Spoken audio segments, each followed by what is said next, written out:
Hey, you guys, how are you?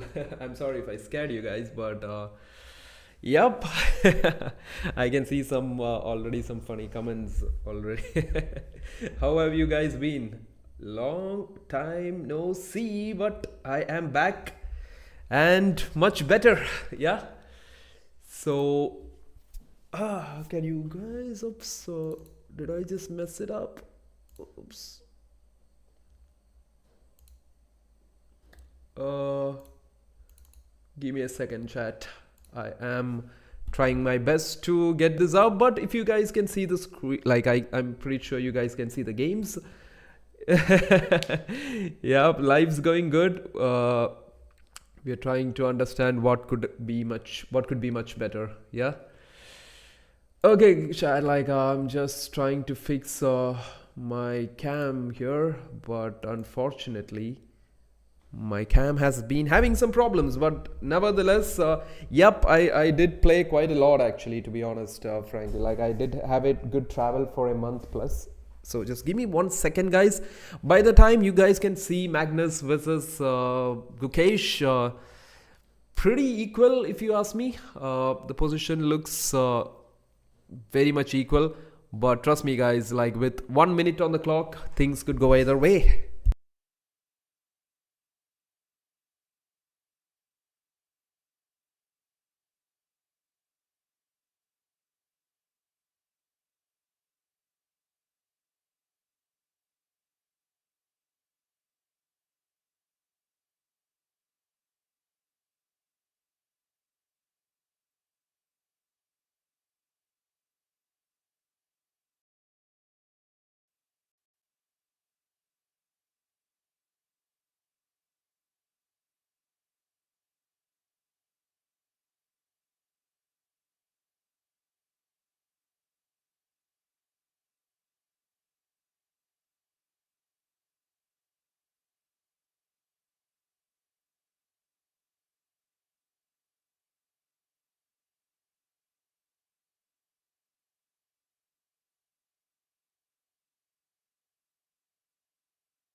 Oops, I even forgot that I need to switch my mic on before speaking, so I was doing something like that.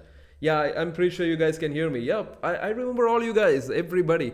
Just coming back to the games, guys. Like, we are down to a minute. Gukesh is down to a minute, and things are looking quite interesting. He goes with the move a6. What a, like, I think if someone's trying to get something in this position, I think it's definitely white. I'm just trying to do justice to the games that you're watching. I have a lot of stuff that we could talk out where I was and why I was missing. But yeah, Magnus going for a mate. I hope like that never happens. Gukesh immediately plays queen b5. Stopping the mate, literally the only move to stop that, if you ask me. Yep, I'm pretty sure you guys can hear me. If you can, just let me know. If not, it would be rather very funny that I'm talking to nobody, right?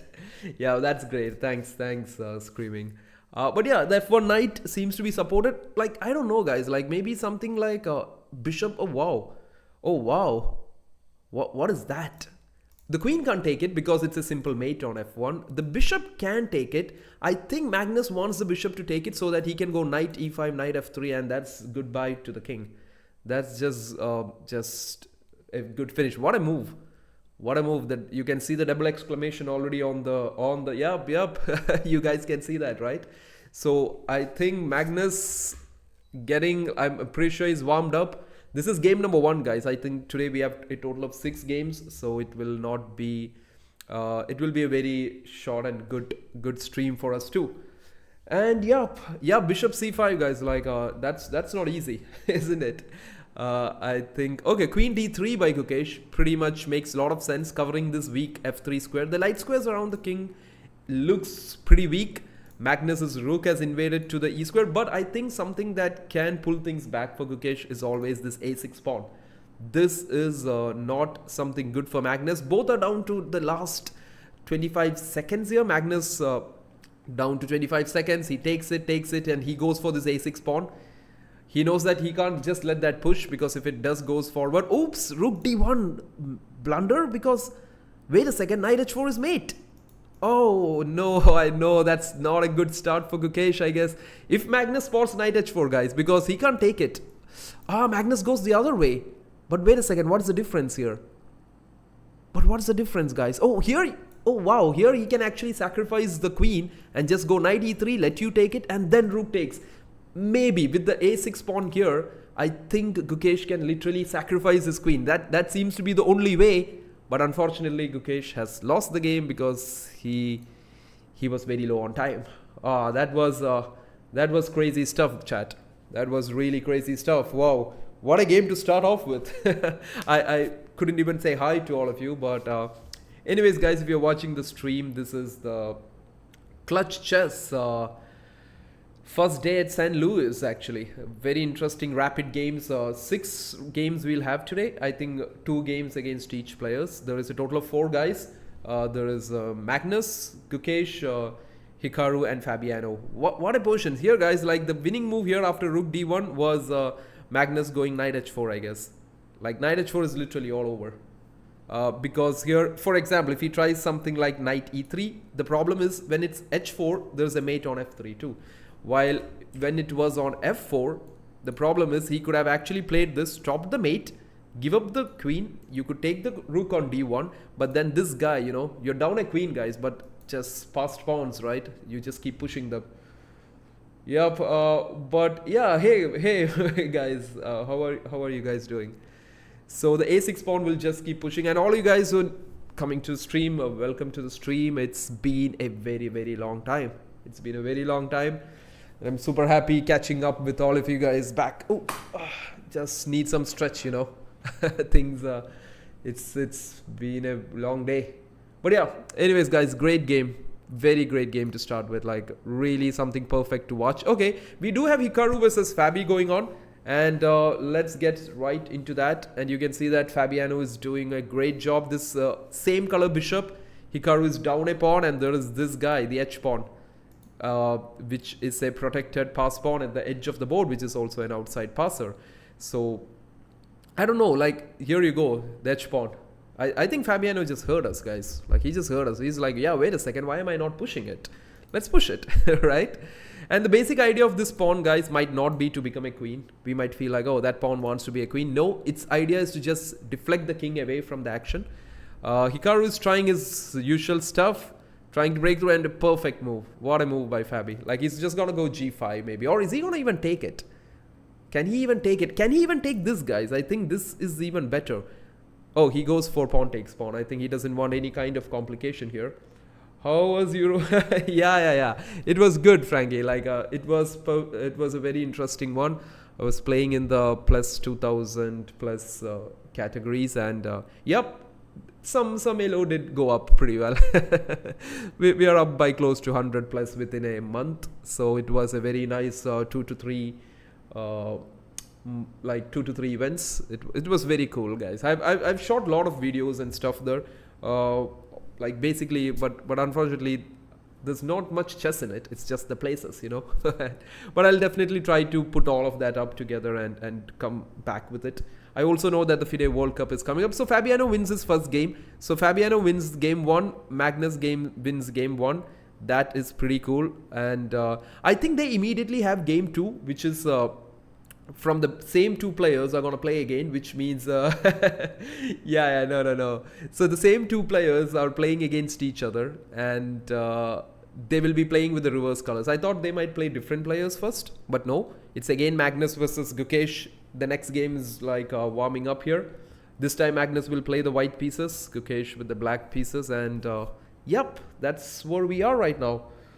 Hey Kishore, how are you? All you guys are watching. I see 10 to 13 of you guys watching, and that's already great because nobody even knew that I existed for some time. But yeah, I will try my best to be more consistent, and also with maybe the World Cup. We'll yeah, it's been a while. It's been a really long while, and I do see you guys putting up the comments and everything in the videos, and that's great. Some of the shots have been picking up. A lot of people joined in. I think we have crossed 5k followers sub, but unfortunately, guys, you see here on my screen the sub count is actually not working. It's a sad thing, but yeah, unfortunately. And since all my streaming abilities have been like close to zero at the moment, I am not able to fix it. I am trying, guys. I'm really trying, but unable to fix it. Yeah. So, but I hope it works at some point or the other. E4 King E2 needs to happen in this round. No, no, no, no, no, no. Magnus ain't going for that, guys. And I think this is a very interesting event where there's a huge prize money already. Plus, on top of that, for every game you guys win, they get $1,000 on day one. On day two, you get 2,000 for every win, and then day three, I think $3,000 for every win. That's crazy. That's a lot of money, maybe. Okay, guys, so we get a Nimzo or a Queen's Gambit declined. Magnus is known for playing the E3 Maran systems like E3, Knight C3, E3 systems. Okay, we get a Catalan. Okay, BB4 check, Bishop D2 is the standard idea, but Magnus goes Knight D2, very much the main lines. Let's see what Gukesh goes here with. A lot of money, yep, that's a lot of money, isn't it? And they go for A5 here, A5 on the board.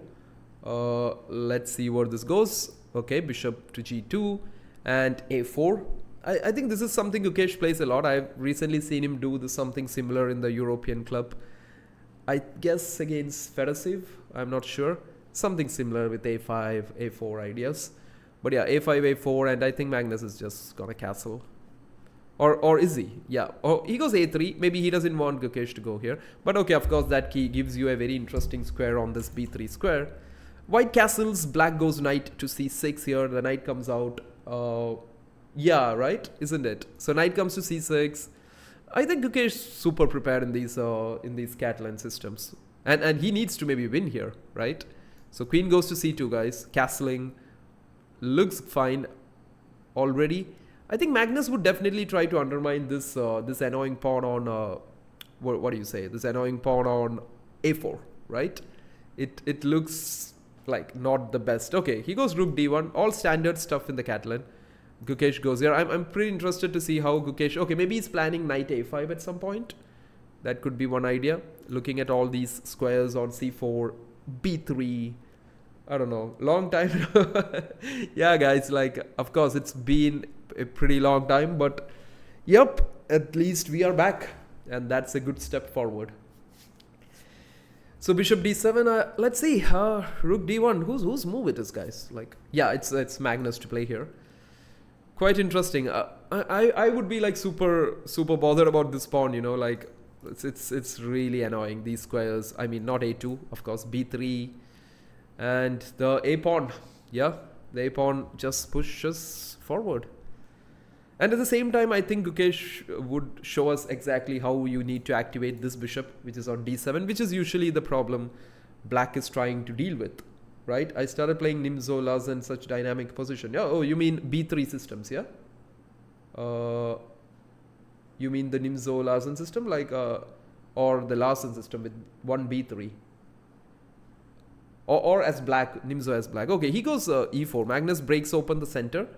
He's looking for this file, guys. Like, this file is what I think white is aiming for. And Gukesh, as we had been saying, he's going for the B3 square. I think he might even be happy to chop off this bishop on C1 and just hold on to the double bishops he has, which itself is, yeah, B3, C4. Yeah, that's interesting. Yeah, Pranay, I did. I had some very interesting travel, guys. Like, I traveled to a few countries like Turkey, Greece, Serbia. It was fun. It was some interesting trips over there. And yeah, it was good. In every sense, it was good, especially the chess sense, because I played after a long time and it was great. I had a lot of fun. But we'll get to that. So there's a lot of 1b3 players. Yeah, I think there's a lot of courses also being created on 1b3. Because it can transpose to a lot of different ideas. But coming back to the game here, Magnus taking his time. He's using his time. Gukesh playing pretty quick, to be honest. He has like close to 9 minutes 40 seconds if you can see the timer. Magnus is down to 8 minutes 30 seconds. So if you see the time difference here, it's quite something, yeah?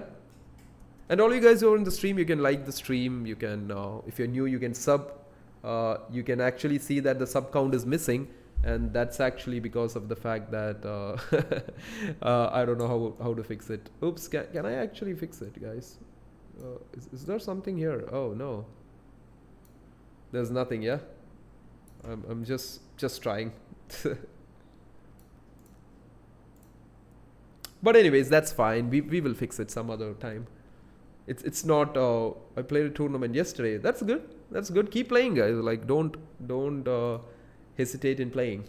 Like that's what I felt when I went and had a good time. So bishop f4 by Magnus, pretty straightforward. He just brings the bishop out. Maybe Magnus wants to keep his double bishop and not give Gukesh the chance to go knight b3 and get his dark square bishop here. So he decides to go for bishop to f4, which makes sense. Yeah. And yeah, guys, so this is a 3-day event. I think this is day 1 today. We will have day 2 like tomorrow and day after. So we will try to stream all the 3 days. It will be fun to see some rapid stuff happening before the FIDE World Cup. I think the World Cup starts next week.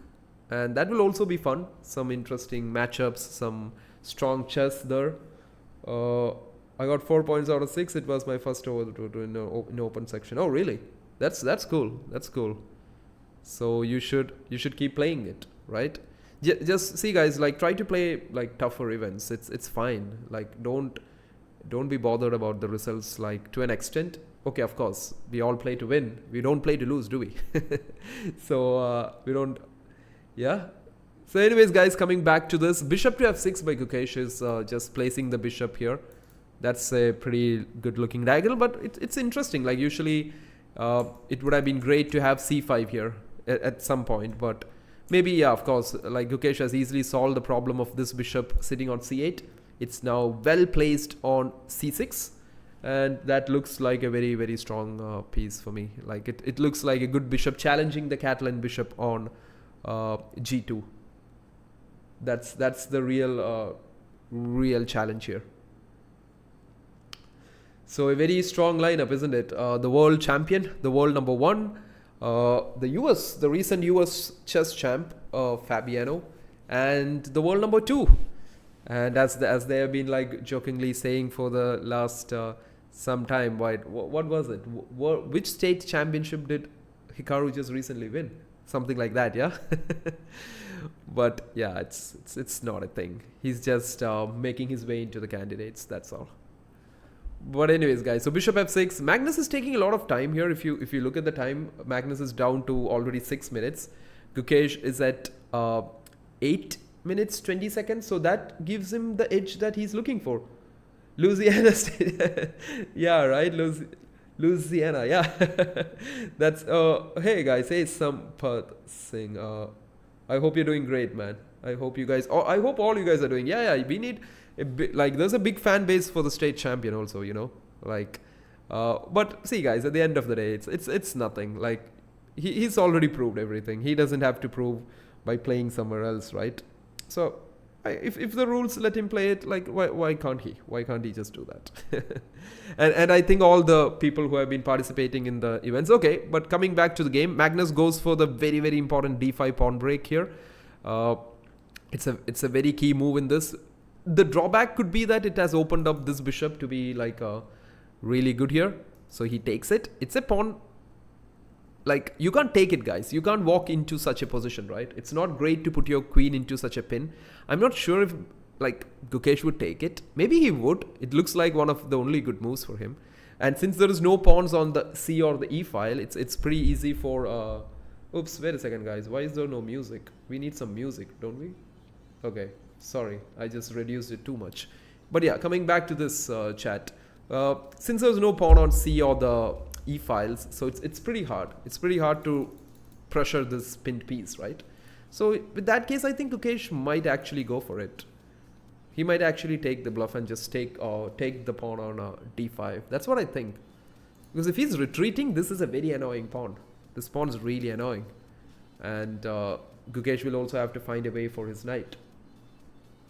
So yeah, anyways, welcome to the stream, all of you guys. Like I can already see there's 10 to 20 of you guys watching, which is absolutely great. with the amount of time I've been missing, that's cool. That's really nice, right? That's really good, guys. But anyways, we've just got started, guys. It's round 1. It's Magnus Gukesh with the second game. First game, Magnus did win the game. Game number 1, he has defeated Gukesh with the black pieces. This is game number 2, so it's kind of important for Gukesh to maybe strike back at the same time.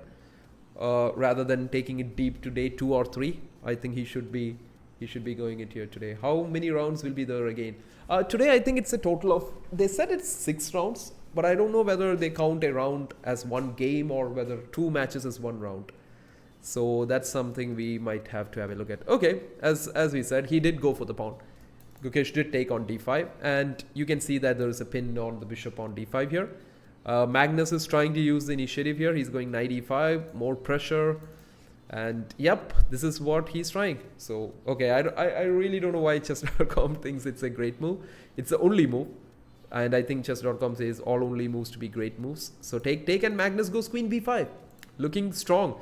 And look at all the pieces, guys. Like, oops, I think Magnus and his pieces are looking absolutely top notch, just proving that freestyle is not the only kind of chess that he loves to play at the moment. He's absolutely back to classical chess, and with the new world championship introduced and stuff, I think he'll be looking forward to more of these. Yeah, he would take on d5, right? Because as I said, guys, there was no pressure from any pawns on the c or the e file, so that's why Gukesh literally went for the capture, if you ask me. Looking good. Now you can see that the d5 pawn is pretty much isolated, and there's so much of pressure on it. There's a lot of pressure, to be honest. This knight is a bit misplaced, but it can come back to this b3 square, if you ask me. Or it can come back to c6, but I don't know. I think b3 would be more intuitive or more logical, because it looks better. Right, it looks better. But yeah, you will have to also think of the fact that from b3, what is the future of my knight from b3? Because I don't see, like, it looks nice there itself because you're stopping the c1 square for the rook, so this rook can't be activated on c1, which looks like a very nice square.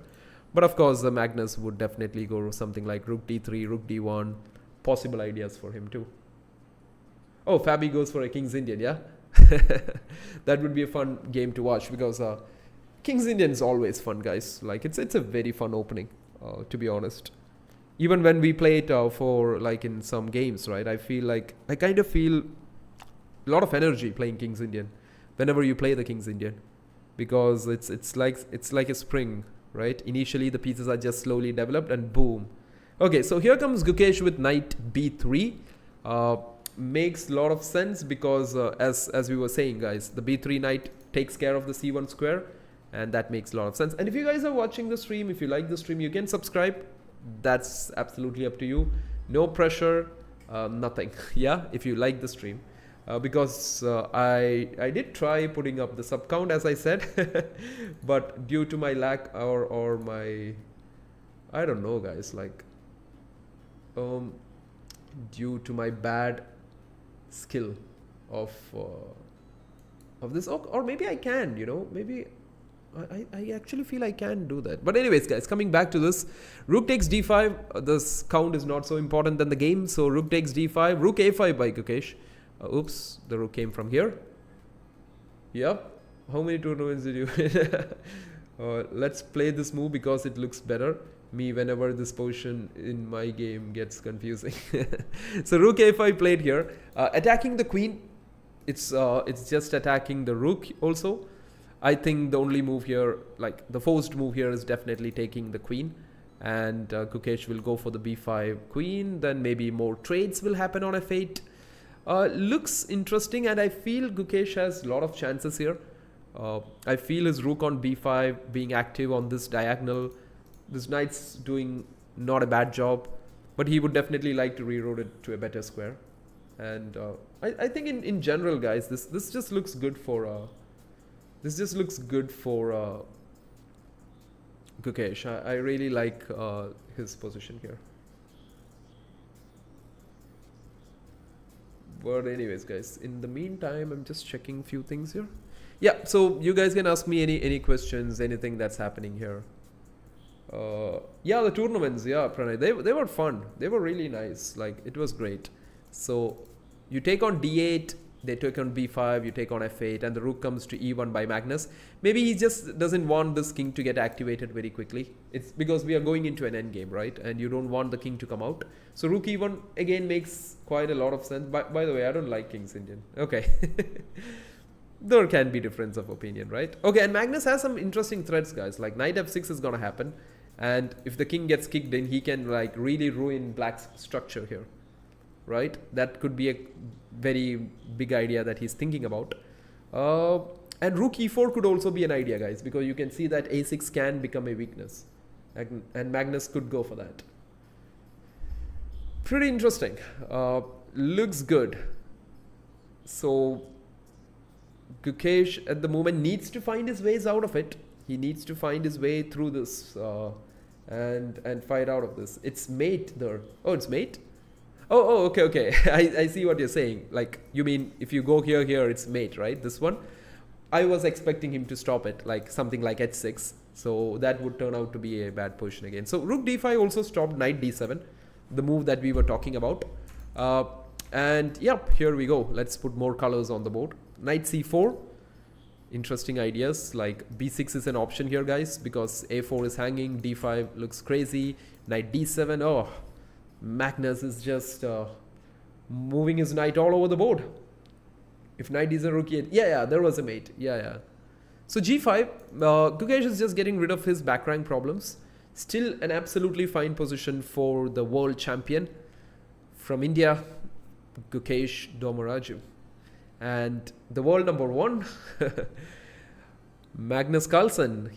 I think for him a draw would also be fine. They're going really low on time at this moment, I guess, chat, because Magnus is down to 4, but I think Gukesh has used up a lot of his time in between. He's down to 3 minutes. He needs to be careful. Like what went wrong for him in the last game was time pressure, where I think he got flagged, or he just went with a bad moves at the end. So very important for Gukesh to hold on to his time. He has 3 minutes 30 seconds. Magnus down to 4 minutes.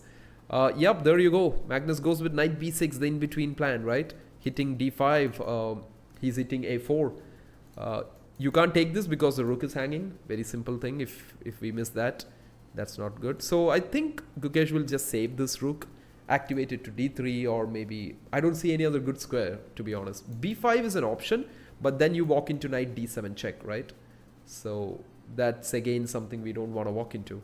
So I think something Gukesh would think is going to d3, because it really handles this knight from all these annoying jumps, chat. Wow, I can actually, like, wow, can you believe it? The sub count that worked all the time has actually not worked, and this time the notification for the subscribers is working.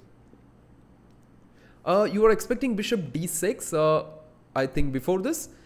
B d6, guys, it's fine, like, but he's just gonna move, right? It's just a check, and now your knight is a bit stuck here, and then comes tactics like bishop takes b2, because then when you take with the knight, d6 hangs, right? So your pieces are a bit loose on d6 and c4 if you keep them like that. So that could be one reason why I feel Magnus doesn't want to do that. So he went here, and he's asking Gukesh, like, okay, I've got a lot of threats for you. I'm hitting your a4 pawn. Oh yeah, that's another thing, guys. The a4 pawn is also under attack. So if you go something like this, Magnus would just return with bishop e3, hitting the rook again. So this is a bit annoying, chat. Not easy for the world champion. Will this be a 2-0 by Magnus Carlsen on Gukesh? So Gukesh goes for the perfect rook d3 here.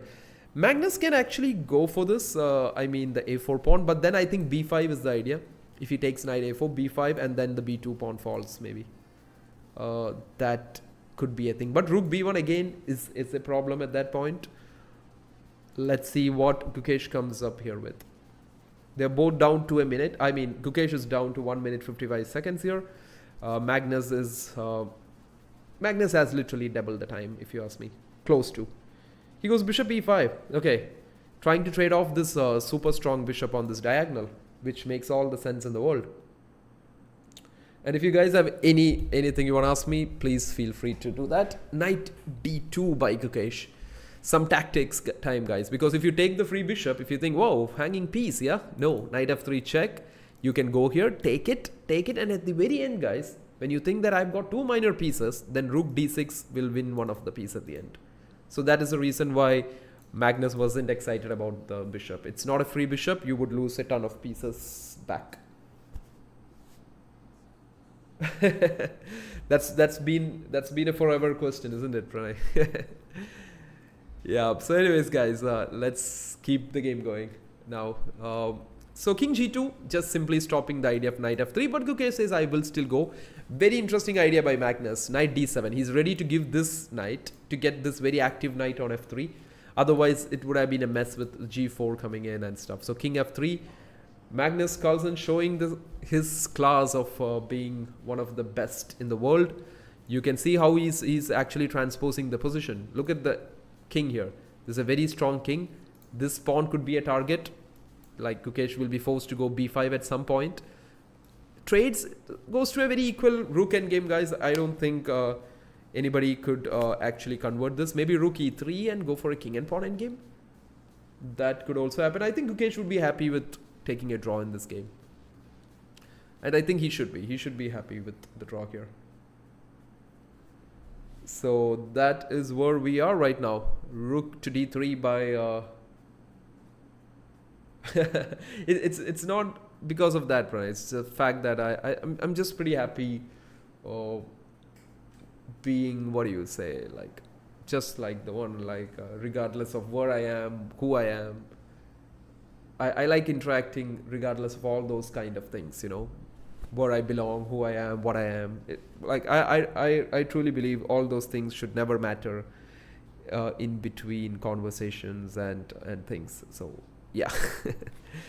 Anyways, is king e2 a move? King e2 could have been played, but then Gukesh should have gone rook b3 screaming and put pressure on b2. So here again the same thing has happened. He goes with the move rook to d2, putting pressure on the b2 pawn, if you ask me. Yeah, rook b3, isn't it? That was the thing. So he goes rook d2. Okay, Magnus is just gonna simplify now. He's getting rid of this annoying pawn. Maybe Gukesh might play b5 here to keep the pawn here, but I don't know, guys. It's not very easy. Like b5 could be take. Okay, Gukesh takes it. Magnus is gonna take it, and he will fall back to d7. Rook d7 will happen.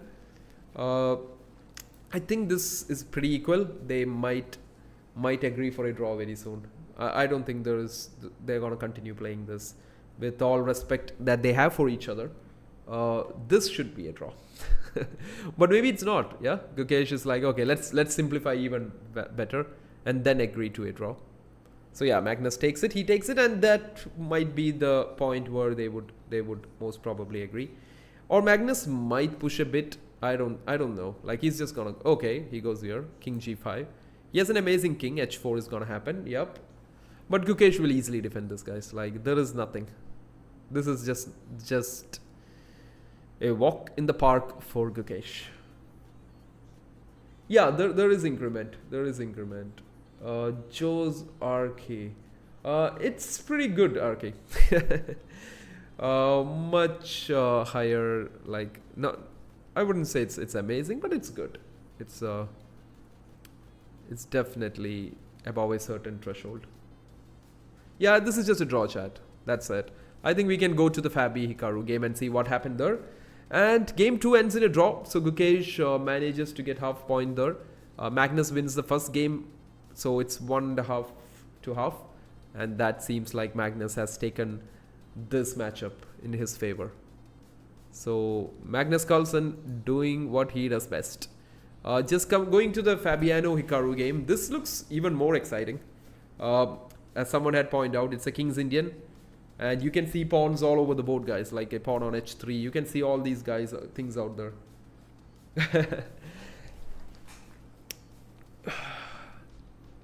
Okay, rook e5 by Fabi. That is pretty cool. That is really cool, chat. Because the knight can take it, I guess. Knight takes e5. But then maybe Fabi is just focusing on the fact that he's getting this amazing knight that's sitting on the 6th rank. There's this saying, right, guys, this basic thing that a knight on the 6th rank on an outpost is pretty much stronger than a rook. It could be much stronger than a rook. And Fabi is just trying to get rid of that. Hikaru is fighting back. I think this is a game that he can get back into it. Looks good for the world number 2. Yep. Yeah, it's a very instructive idea to give the rook back, because like Fabi clearly understands that this knight is a monstrous piece. Like, and he also wanted to stop the e5 break at some point or the other. If the rook never came there, then e5 would have happened at any moment. So what just happened here? Okay, it's white to play. So he just takes it, of course, opening up this file, attacking the knight on f6. Hikaru going for the kill, I guess, and things are looking tough for Fabiano. Down to a minute. He's in the playground. He's in the Hikaru playground at the moment. When both players are going below a minute, I think things are looking very bright for Hikaru Nakamura here. And yeah, he could any time take it. I think he might also be thinking about knight g5, chat. This could be something Hikaru might think about, to take the knight to his even stronger square, if you ask me. Like, okay, but he's like, okay, let's get the rook back. So Fabiano might try to create a, what do you say, blockade on d6 maybe at some point, but it's not possible here because of the pin. He would have always loved to go knight here and knight to d6. This knight is an amazing blockading piece if you can do that, but unfortunately he can't.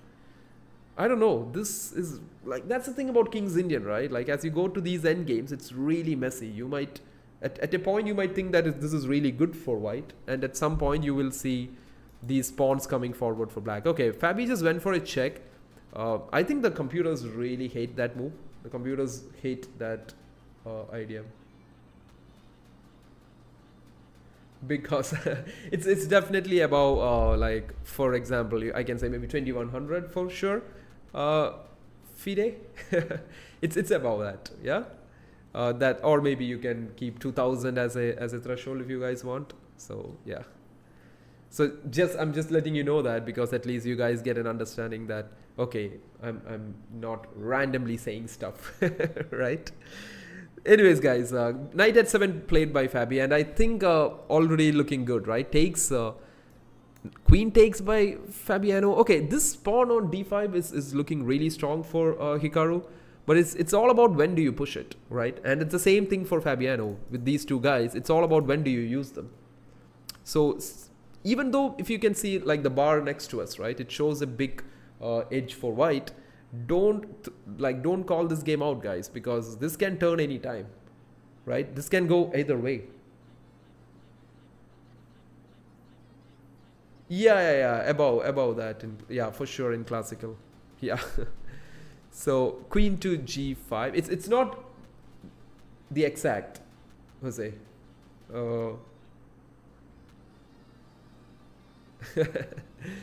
Okay, so they go queen d6. So here, guys, like, even though you have a blockading queen here, it's just the fact that the queen is not a great blockading piece. It should have been the knight. But yeah, Fabiano is just moving away. Like, I think his plan is very simple. He wants to push these pawns and create counterplay, and at some point maybe get his knight to be on d6. That would be the dream position Fabiano is looking for here.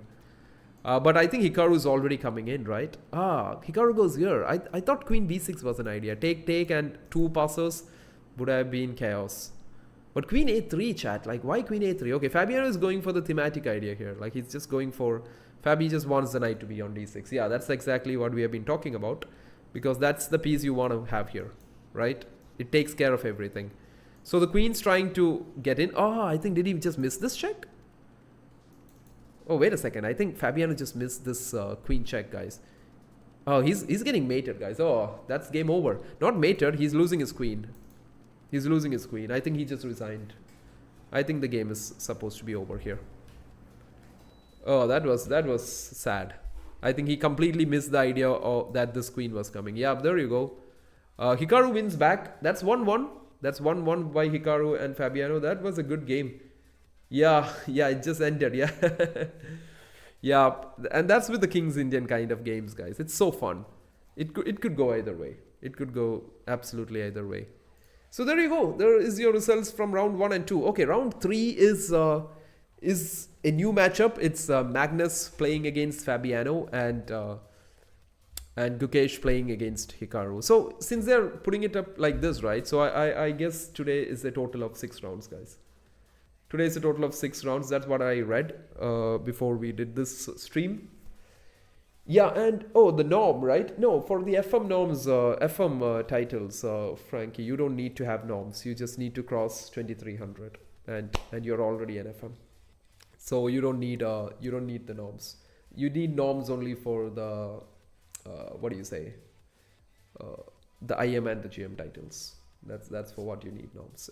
Till FM you don't need norms. It's just rating requirements. Candidate master, FIDE master and stuff. It's all rating requirements.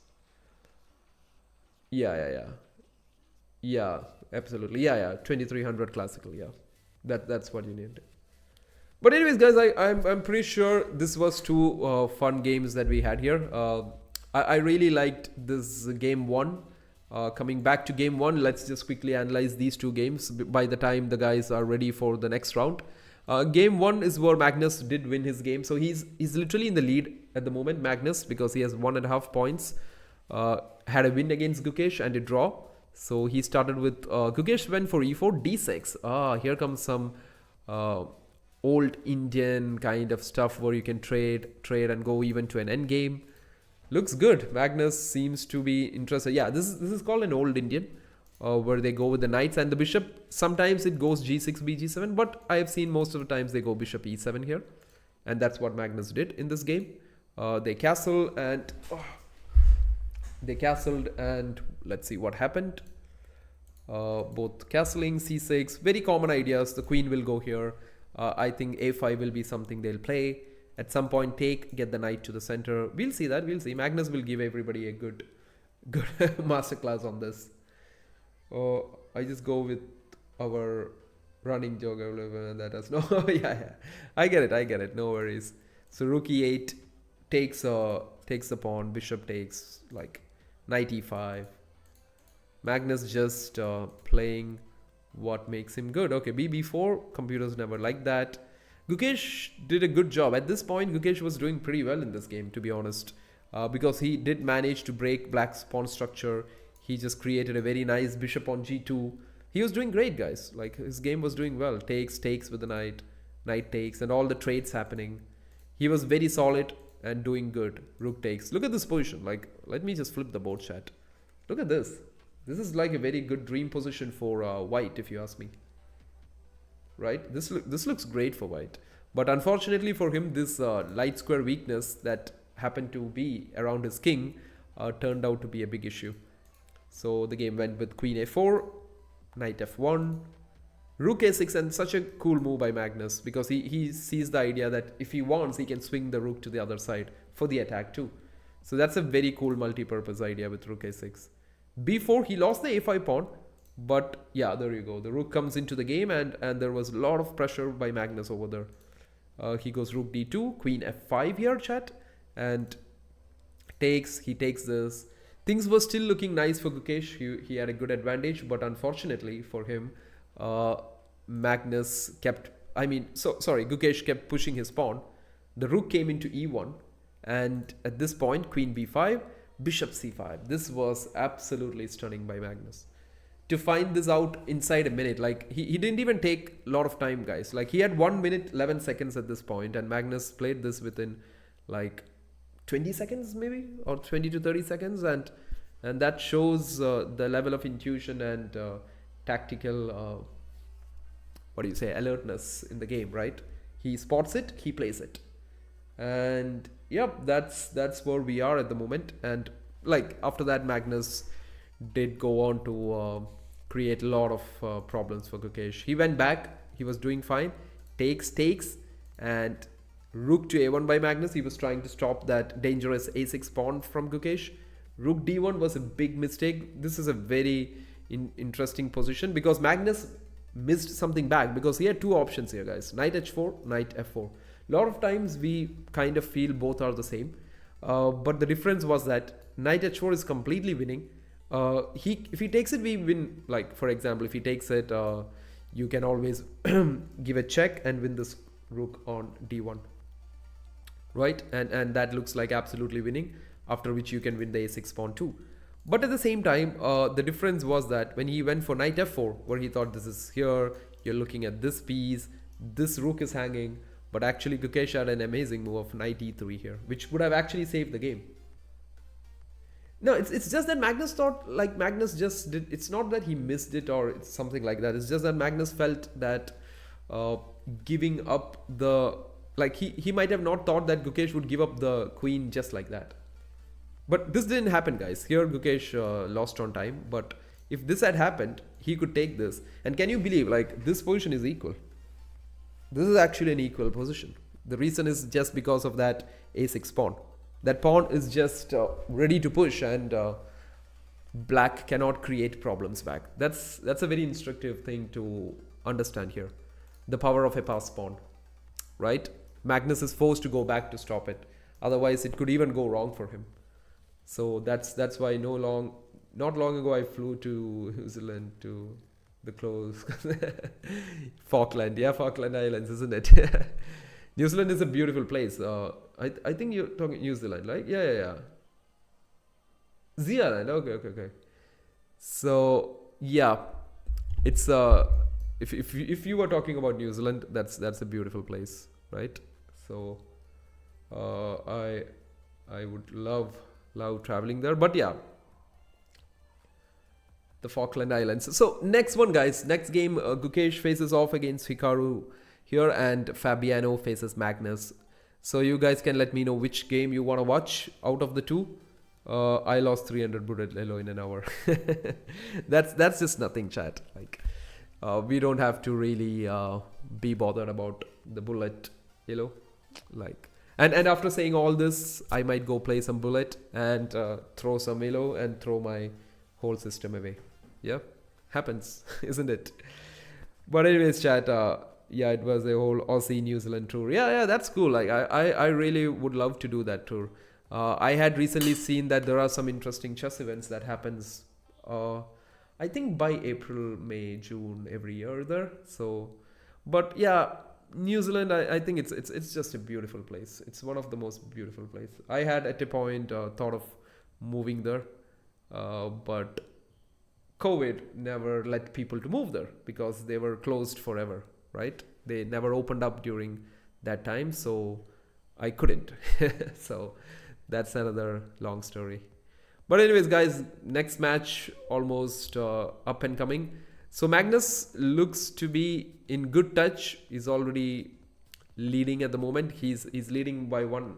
He's having a total of 1.5 points, while others, Gukesh is at 0.5.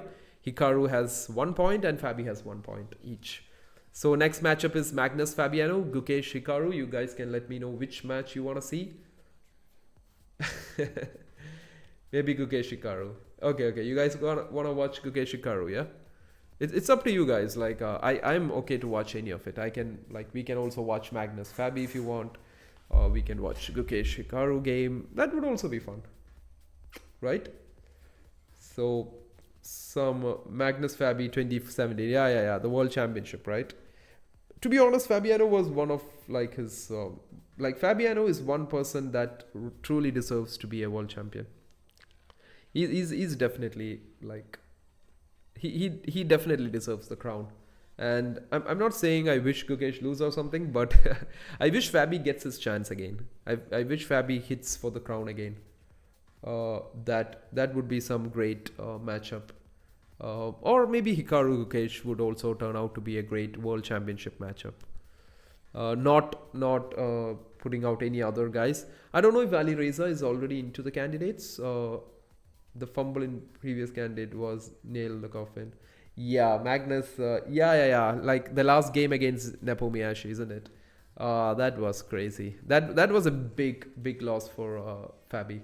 Like it was not a loss. Fabi was crazy back then. 7-0 in Sync Queen. Fabiano is an absolute monstrous player. Like he's such a strong guy. And he's a very nice guy at the same time. Like Fabi is kind of like a friend you would like to have, isn't it? I'm just saying, like he's a very, very cheerful guy, I guess. Like, okay, I know he's not maybe how much he speaks or anything, but he's a very good person to be around. Maybe I feel he really has the class and the skills and everything combined to become a world champion. So yeah, that's just my thoughts. I truly wish he does be that one day going ahead. So we are waiting for round 3, chat. Round 3 is yet to start. I don't know when they'll start it. I'm pretty sure they'll start it quickly though. So round 3, it is again Magnus, Fabiano, Gukesh, Hikaru, and this would be a lot of fun, right? In the meantime, chat. In the meantime, let me try to get some stuff done in my OBS.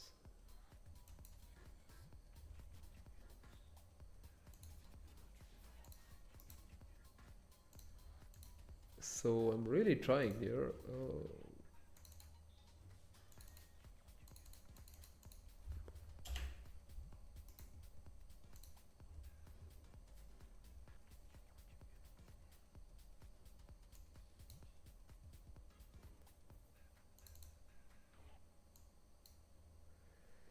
It's pretty weird, like it's pretty weird that it's not happening. The subscriber thing. I don't know why. Why is it literally asking me to choose a file?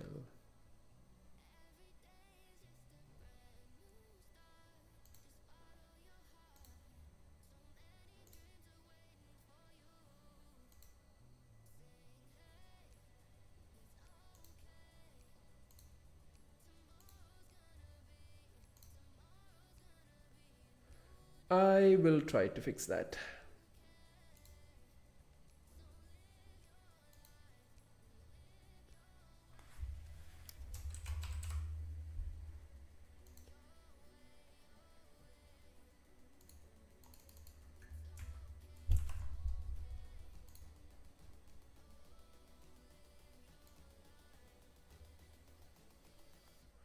Okay guys, so we have a problem here.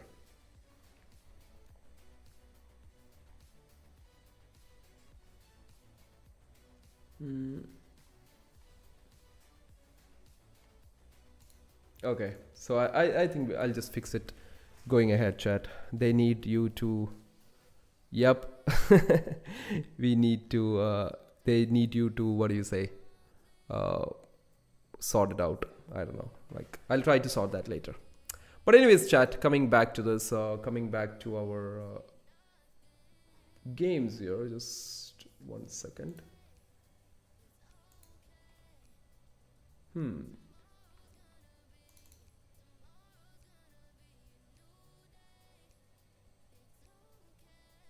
Okay, good. So that's fine. Anyways, guys, waiting for the next round. It's Hikaru Nakamura versus Gukesh. I wonder what's the break between these rounds? Like, is it such a big break? Let's just check that. Let me check the official stream, guys. Like, what's the break though?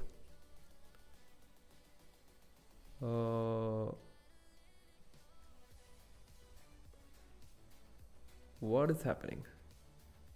Okay, guys, yeah, they're ready. They're ready to play. Things are gonna happen very soon. Okay, there we go. So we literally have,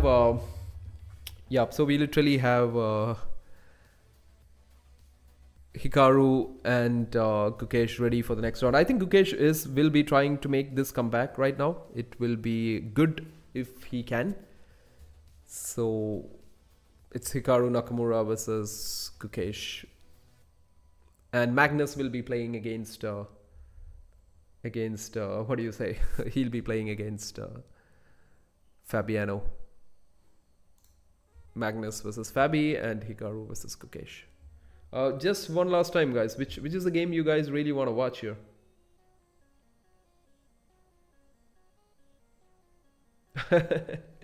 No. It's not because of that. It's just that I've not been using with what do you say? I've been not using the OBS at all, right? Like I've been absolutely busted with it. And while streaming, it's hard hard to use it all the time, you know. Yep, there we go. Knight f3 by Magnus. It's an English by Magnus here. Why is it already a point for? Just because white plays first, isn't it? And we have another King's Indian chat. Like, this is gonna be fun. A classical King's Indian setup. It's fun to see Fabiano play the King's Indian. I would love to see that. Like, I would love to see how he deals here. So easy to play the first 5 moves, isn't it? Games have begun, so maybe like 10-minute break. Yeah, exactly. So it's like 10-minute break after every round, isn't it? So this is round 3, chat, and a very classical system in the King's Indian. Directly e5. I think Magnus might castle here, or d5. Yep, both very solid. Knight c6 is the main lines here. Bishop g4 happens. They like get rid of this bishop, and then go with knight to c6, planning to maybe get the knight to d4 in that variation. So Fabiano trying some interesting stuff here. The King's Indian did not work out for him against Hikaru. Let's see if he can make it work against Magnus Carlsen.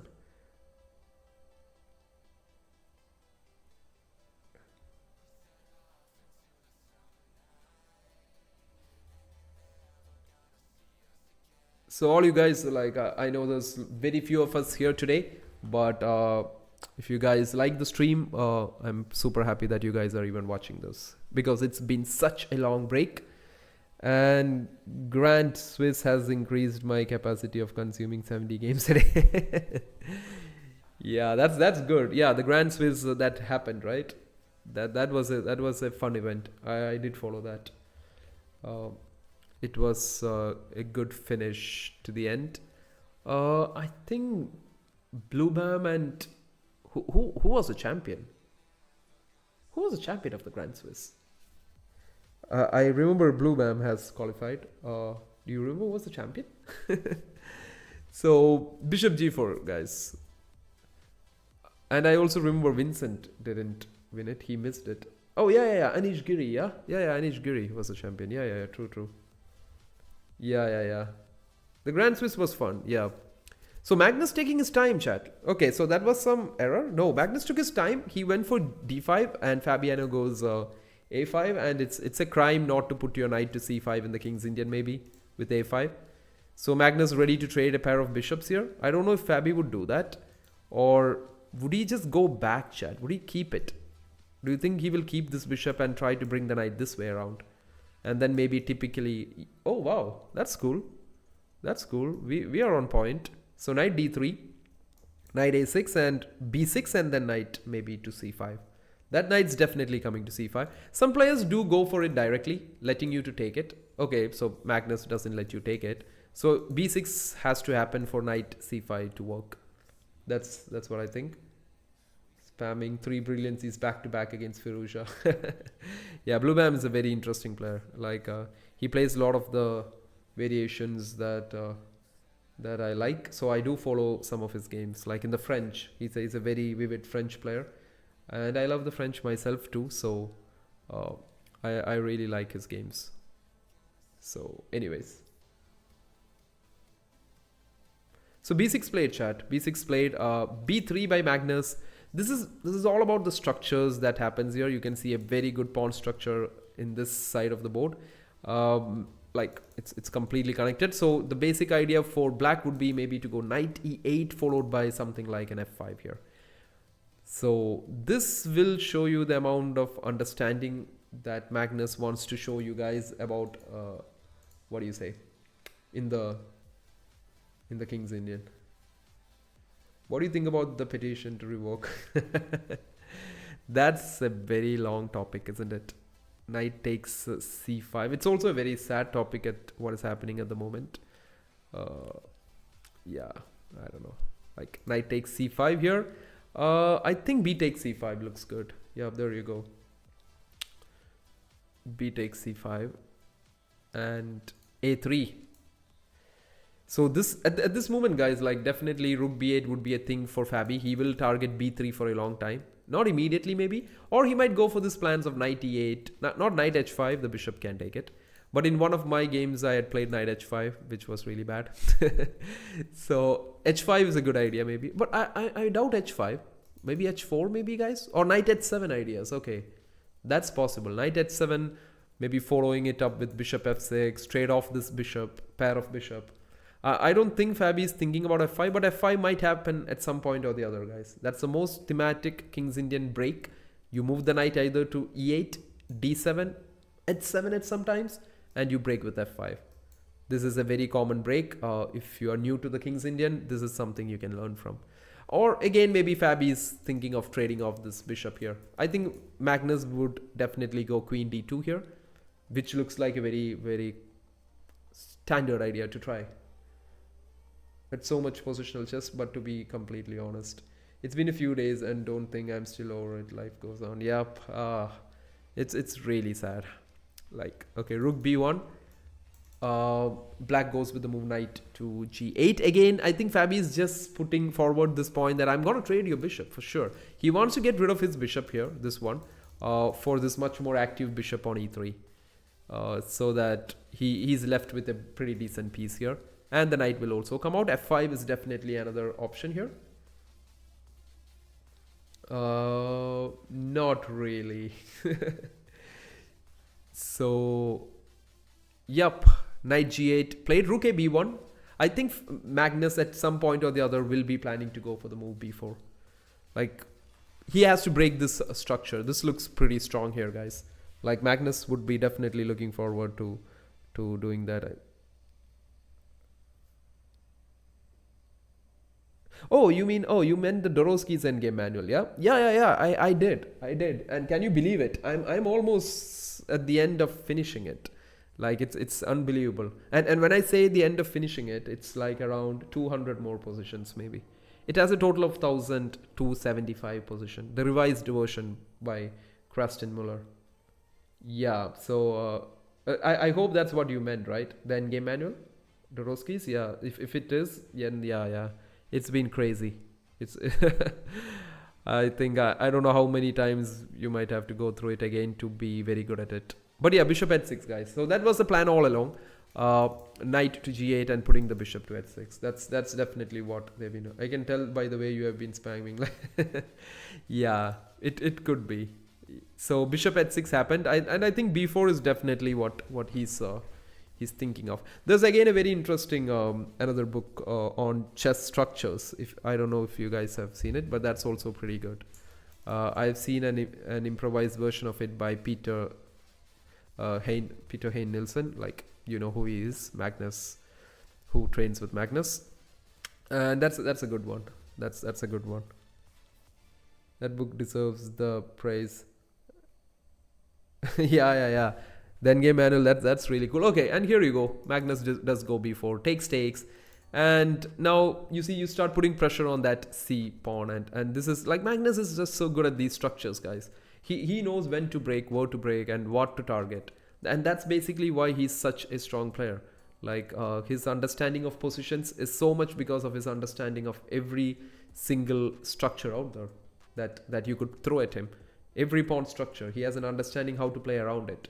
And that's what makes him pretty strong, and he knows what to target. I am pretty sure he's looking forward for the c5 move at some point or the other. He will go with c5, even if it's at the cost of maybe sacrificing a pawn, chat. But yeah, Fabi going perfectly with f5. That's what every King's Indian player would love to do. Go f5, open this file, create play. The queen can come in, the knight's ready, the pawns are ready. This looks pretty strong. So that's where we are at the moment, chat. It's Magnus Carlsen versus Fabiano Caruana. This is round number 3. We will watch the Magnus Fabi game this round, and next round we will watch the Hikaru Gukesh game. And I think that makes that's pretty much makes a lot of sense. So yep, there we go. Knight h6 has happened. f5 has happened. Fabiano is just trying to open those lines up, and I think they have a lot of time. Both have been like really managing with the time. Magnus has 6 minutes on the clock, and there you go, c5. That's what we have been talking about, right? Give the pawn up, even if it's for free. Like, just give it up, because that really creates a lot of weaknesses here. And Fabi is not going to take it. He's going to use that time to use this and use this hook pawn on h3 and break it. That's what he's really going to try. So Fabi is not even going to touch the c5 pawn. It's a free pawn, guys, but try to understand the fact that if you had actually taken it, if you're new to chess, you might think, why in the hell does he not take the free pawn? Because that's not good, guys. You see, you have a doubled isolated pawn here. Your structure looks bad. This d6 can be a problem, which gives d5 a square. So a lot of problems. We just don't need a pawn for that, right? It's not worth it. So Fabi goes immediately with f4. Fabiano is like, I'm not even thinking about taking it. So yeah. So Fabiano goes f4. Magnus takes it because he's trying to create a very much accessible weakness on d6. Fabiano must take it back with the pawn. But I think black has got a very good position, chat. To be honest. To be very honest, I really like black's position. It's a very much of a King's Indian player kind of position. But the problem is, I don't know how much of a King's Indian player Fabiano is. So, like Hikaru, for example, is like, he's played a lot of King's Indian. Gary Kasparov, one of the greatest King's Indian players. So a lot of people are amazing King's Indian players. Like, you give them some chances in it, they will just break you up. But yeah, that's where we are at the moment. So Fabiano taking the pawn takes back on d6. I think rook f7 would be an idea, followed by the queen coming in. This rook would try to join in multiple ways. Or it could also at some point come through a3. That's a very interesting way for that rook to come into the game. So pretty strong games, guys. And trust me, like, watch these games. Like, a lot of people ask me how to improve at chess. But I think watching these top chess games or top level chess games is your way to the top, or is your way to understanding high level chess. So don't skip it. Oh really? Okay, that's cool then, because I thought Fabiano was more of like very solid d4 d5 systems more, but yeah, I think he's getting there. He's doing it. I think queen g5, the typical idea, right? Okay, Fabi goes bishop c8. So that's what I was thinking about. Like, he didn't make it too crazy. He goes bishop c8. But now, see guys, like, you shouldn't let the white pieces invade through this side of the board. This is what white is hoping to play, the queen side, right? Because if you look at this king side, white just hopes that nothing happens here. And that's what black wants to play. Black wants to somehow open it up. It could be at the cost of a pawn, like f3 pawn sacrifices happens, g5, g4 happens. A lot of ideas do happen here in the King's Indian. I personally love the King's Indian. One another player I feel who is amazingly strong at King's Indian is the Grandmaster from UK, Gawain Jones. I've seen some of his games and it looks very strong. Check out his 2021 Tara Steel with, oh, watch that. Okay, that's good. I will definitely do that because I've been also looking into some King's Indian stuff. So I'm very interested seeing it. It's such a happening opening, right? You feel happy. I don't know about you guys, chat, but I kind of feel happy when playing King's Indian. it's I don't know. It might be because of the smooth 4 to 5 moves in the beginning. But anyways, bishop c8 by Fabi. And this bishop is a very good piece, or a very dangerous piece that black would like to keep in the game because of all the kind of sacrifices and other stuff it can do. Okay. So now comes the point, guys. Like, is Fabi going to try to play on the king side with ideas like queen here? Or is he going to go all in? Is g5 even going to be a thing? Or is he, like, you can't play it immediately because you might lose this pawn on h5. So you have to be careful with g5, isn't it? I don't know. Would he try to bring this rook into the game? Or would actually he put both the rooks and play on this side of the board? Which is a bit interesting too at the same time, if you look at that. King's Indian, yeah? Yeah, the King's Indian is not everybody's cup of tea, isn't it? But yeah, I think Fabi is just following the great Emmanuel Lascaux's theory of, like, he's seeing a lot of good moves. He's like trying to find the better one. And there are also ideas in these King's Indian setups, guys, where they go rook g7, g5, and I think they might even sack the pawn after that. You take with bishop g4, right? Oh wow, there you go. It's like the computer is like, no, don't try your King's Indian stuff against me. But trust me, guys, even though the bar has gone to +4, that's nothing. I think the simple idea is that if you take it, they have bishop takes h3 immediately. This seems to be the tactic. Bishop f3 followed by bishop takes h3, but I don't see any other option for Magnus. Bishop f1 seems to be the only other thing that he can try. But would he do that? I don't think so. Why should he do that? He can just take it. Bishop takes h3. And the thing here is that, guys, a lot of times I've seen people feel like I have to take it. No, you don't. Just keep it like that. Isn't it? Just keep the position like that. You don't have to take it. Nobody's forcing you. Right? f3, exactly. Yeah. No, King's Indian attack, yeah. Okay, bishop takes h3, guys. Things are looking nice. But again, Fabi needs to be careful because Magnus could invade on this side. I have played against the King's Indian myself a lot as white. And it's all about the invasion on the queen side and targeting such weaknesses. So yeah, it's not it's either player's game right now. So I really love the fact how Fabiano has really, what do you say, chat? How he has managed his time. He has literally got 5.5 minutes on the clock, putting Magnus into 3 minutes, and that's something Fabi is doing great. So he's in top notch. He's in the form of winning the US Championship right now, and he's ready to go. He's like, I'm just ready, freaking ready to go. And he's I'm pretty sure he is also qualified for the candidates. I'm sure Fabiano is one of that like players who have qualified along with Anish Giri and Matthias Blubam. So things are going great for Fabi, I guess. So he's just ready. He's like, I'm just totally ready. You gotta show me some of your King's India. Yeah. Like it's as from the white side, I have lot better maybe. Black is so much fun, you know. Like I really love the games in King's Indian. I truly do. But even though I do play some other stuff, I want to see world champion Fabi someday. That is definitely something. With all respect to Gukesh, that is definitely something I think this whole chess community wants to see, because it's that respect towards Fabiano as a player. He's a very class of a player. His understanding, the way he explains chess is pretty good. And look at this guy, chat. Like, he's really put Magnus into the think. Magnus down to 2 minutes, 2 minutes 11 seconds. So this is not looking that great for Magnus Carlsen. And I think now Magnus simply has supported the bishop. Fabi will retreat with it. He would like to go bishop g4 maybe. I don't think he wants to go back to d7 or c8. He would be happy to trade this bishop because then the knight comes into the game. So bishop g4 looks pretty strong here, chat. So you guys have any questions? You guys want to know what is happening?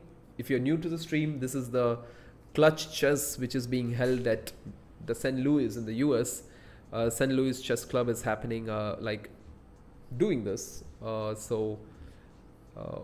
It's the world's top 4 players: Magnus Carlsen, Hikaru Nakamura, Fabiano, and the world champion Gukesh, fighting it out for the next 3 days, including today, and then 2 more days, to see who comes up on top. So things are looking great for Fabiano at the moment. Can he take down the world number 1? Can he take down Magnus Carlsen?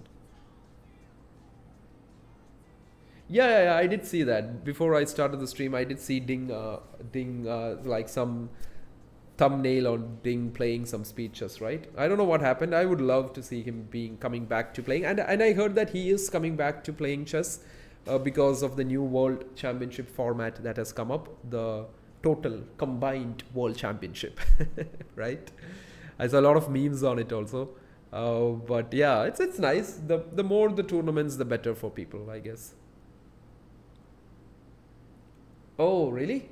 Yeah, I think Hans is pretty strong in this Blitz bullet scenario. But anyways, chat, Queen e3 by Magnus. I only play the Auerbach system against the King's Indian. Okay. Yeah, try to excel at what makes you comfortable, guys. You don't have to like take it from some other players. Whatever positions you are comfortable, just go for it. Okay, Magnus goes with rook to b7. The idea was that, guys, if he didn't, then Fabi would have taken and then really messed up his king's position. But right now it doesn't happen, because if he takes, white can simply take it back with the queen. White just literally takes it back with the queen, and you can see that the rook can't take it because of the pin. And that's the thing, like, black really needs to be careful with the invasion on this queen side, because once this invasion happens, it's not easy to play. I mean, it's not at all easy to play for black. So that's where we are at the moment. It's Magnus, and I think Fabi did use a lot of time for the bishop g4 idea. Magnus is down to 2 minutes. Fabiano is also down to 2 minutes. Not a big difference here. It's gonna get exciting right now, chat. Trust me. Might even out of time soon. Oh, you mean Magnus? Not really. I think Magnus will control his stuff. But it's good. Like, it's good that Fabi is taking him to low time control. That's where anybody can go wrong. And I think there is a great player. I don't know who said it. But somebody had said once that in low time positions, there is no heroes. Nobody is a hero at that point. So, yeah, Magnus takes it. He goes with rook b7. Again, a very, very common idea. I think Fabi might try something like queen c8 and invade with the queen through c4. Maybe queen d4 trades, get a pass pawn, get the rook into the game, g3 sack it at some point. I don't know, guys. These are all like very common ideas, right? G3 is a very common idea. At some point, if the queen leaves this rank on third rank, G3 can literally happen. So things going down the wire right now. And let's see, chat. Let's see if Magnus can pull the rabbit out of the hat. Or will Fabi just show his class and show, just like as someone had mentioned, how good of a Kings Indian player he is? Yeah. Or is it f3 after e4? What is Hikaru's point? Hikaru is at 1 point out of 2. He lost a game, won a game. Oh, there you go. There you go, chat. Queen c8 by Fabi. But I think Fabiano has thrown a bit of the time down. He's at 1 minute. Magnus is speeding it up. Magnus goes back because the back rank was looking weak. Otherwise, the black rook would have invaded to this line, right? So, rook a1. So, he wanted to stop it. So, he just went with the move rook to b1 here. Looks good. I guess it's raining outside for me. Just such a great pleasant thing to do, you know. Like, it's a winter, it's raining, cup of coffee, and a good game of chess. Perfect. Yeah. bg5. Oh. Queen g5? Boom, right? And resign. But anyways, Fabiano has gone low on time, chat, and that's not looking good for him. I think that's not at all good for Fabiano at the moment. Like, you don't want to go low on time with Magnus at such scenarios. You see, he's making it fast now, Magnus. But Fabiano is being super accurate here. He has a lot of ideas like queen a5, queen h4 stuff. A very flexible queen on d8. I love the knight on f7 also, chat, because it takes care of this this annoying weakness on d6. So this knight's doing a great job. It's covering some of the most key squares in the positions. Queen a5 seems to be something that's going to happen soon. F3 is the same-ish, right? F3 is the same-ish. Fabi went from nearly 2 minutes up to 30. That's the thing, chat. That's the thing. Like, it's all about time management at the very end, right? It's all about how quickly you can manage your time as you reach till the later part of your games. My opening knowledge is the only thing to be proud of. That's cool. But trust me, guys, with my recent experiences, I can see that openings do take you a long way, you know. They can take you to a certain point very easily. So queen comes back to d2. Oh, looks good. Pretty nice. Magnus just drops the queen back. And Fabi has to find a way here. So what is he going to plan here? I don't think queen coming to this side. See, chat, like when I see normal players when they play, they tend to play this because it looks cool, right? Going into the king side. But you must think, does that do anything for me? Is there anything I can do, right? No. So Fabi decides to go the other way because this doesn't do anything for you, isn't it? Good. I think that's a very interesting decision. And at some points, you know, in these positions, they put the queen here offering this annoying trade, and the pawn all of a sudden becomes 10 times even more annoying, and by the time you know what's happening, you're lost. Magnus really down on time. E4 is also a weakness here that Fabi will target. My struggle with Alapin and Najdorf has made me experiment a lot. King h2 by Magnus, chat. Okay, so time trouble was a bit of a glitch. He still has 31 seconds. I think what I can, from some recent experiences, Frank, I think you should just try looking at a bit more on the model games actually. Try to see more model games on the openings you're playing. That gives you a good idea of where the game is going. Okay, sometimes we do learn with engines. But yeah, we'll get to all of that during the break. Knight comes to d1, guys, makes sense. I was thinking of that. Putting this knight to e3 makes more sense. You're targeting this, you're threatening to go this way. I think this knight is better placed on e3. That makes more sense. So yeah, knight d1 was played by Magnus, right? And Fabiano has to find his way. Okay, now Fabi thinks that now the queen looks better here. and I agree, chat, because you have g3. You see, this is what I was talking about. The rook is playing a multi-purpose role here. It's doing a good job here. So Magnus immediately spots it. He's like, no, I'm not going to give you that rook. But Fabi, I think, will gain a tempo here with this. Okay, Fabi didn't want to trade the rook. He thinks it's an active piece. He doesn't want to trade. Magnus is like, you. What about a draw maybe? You want to draw with me? I think Fabiano doesn't. Or does he? Queen h4, chat. King g1, g3. There you go. That's the pawn. That's the pawn we have been talking about. G3 comes in. He has to take it. Magnus has to take it. And then, because you can't let the pawn stay here, right? That's literally you're walking into a checkmate. So, oh, did he let the pawn stay there? Isn't queen h2 a thing here? Right? Queen g1. Yeah. And you take this. But, oh no, this is not looking good, guys. G takes f2. Queen takes f2 and... I don't know, like, isn't that just an extra pawn for Fabiano? Like, why don't I just trade it? Oh, he didn't. Oh, he didn't trade it. That's interesting. Oh, I found a rear grid Grand Prix attack variation against the Dragon Sicilian. Because, okay, it's totally understandable, guys. Like, the white king is much more weaker than the black king. But Magnus, showing the Magnus kind of skills, you know, like, he's... Maybe king h5, is that a bit too much, chat? Or because this pin is really annoying. Your knight wants to be free, right? Or this queen can go this way. Just to make sure that this king doesn't get out of here. So Magnus down to his final seconds here. Like Fabiano is also down to the 20 to 30 seconds he has on the board. It isn't even that bad. Oh wow, he played it. Wow. That's not a great move, to be honest. But I can be proud that he actually made it. But that's nice. So now I need to free my knight, right? Okay, there goes the queen there. Okay, so he goes with king to b5. So I don't know if Fabi has made the mistake of letting Magnus activate this king, you know. Because if a queen trade happens now, Chad, this king is literally a dangerous or a monstrous piece right now. It could just take everything. I think he might even go queen b6 here. Trust me.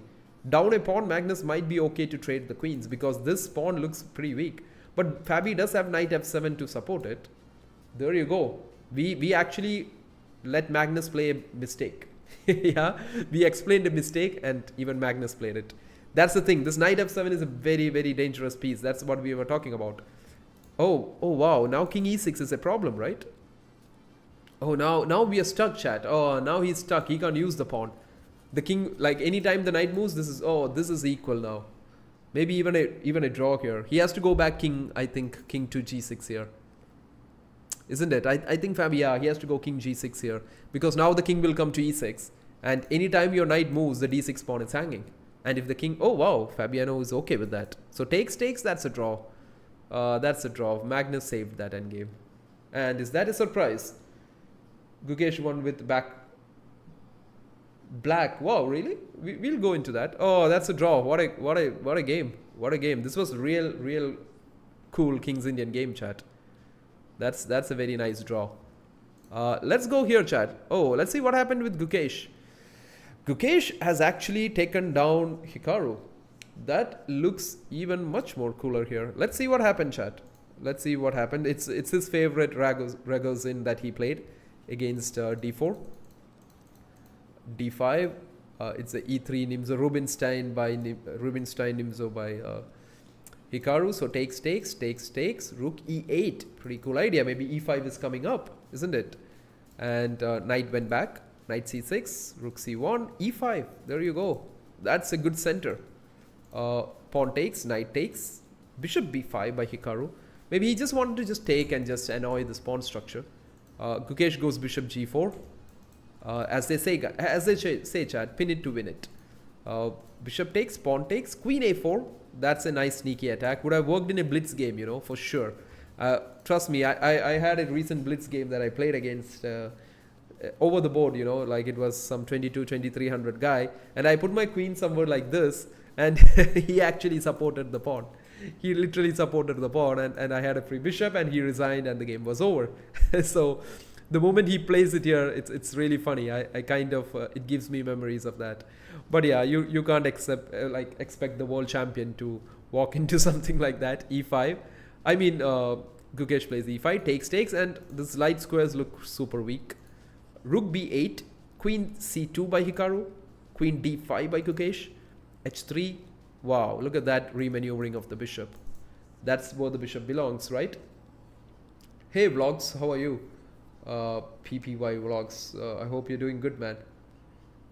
Did he throw Hikaru's king? Nimzo, my beloved. Yeah, I think, okay, so I don't think the St. Louis chess club would be very happy with kings flying off the board. And this is cool, guys. Like, Gukesh just played a very strong game. Such a good game. The rook is lifting up here. The queen's ready to come. This f3 pawn looks weak here. I mean h3. Knight f1. h6, removing the back rank. Rook b5. Look at the rooks, guys. Like, wow. These major pieces are just ready to smash Hikaru's king open. a5, undermining this good structure. c5, whoa. Gukesh just did some world champion stuff here. c4, look at this bishop. That's $1 million bishop there.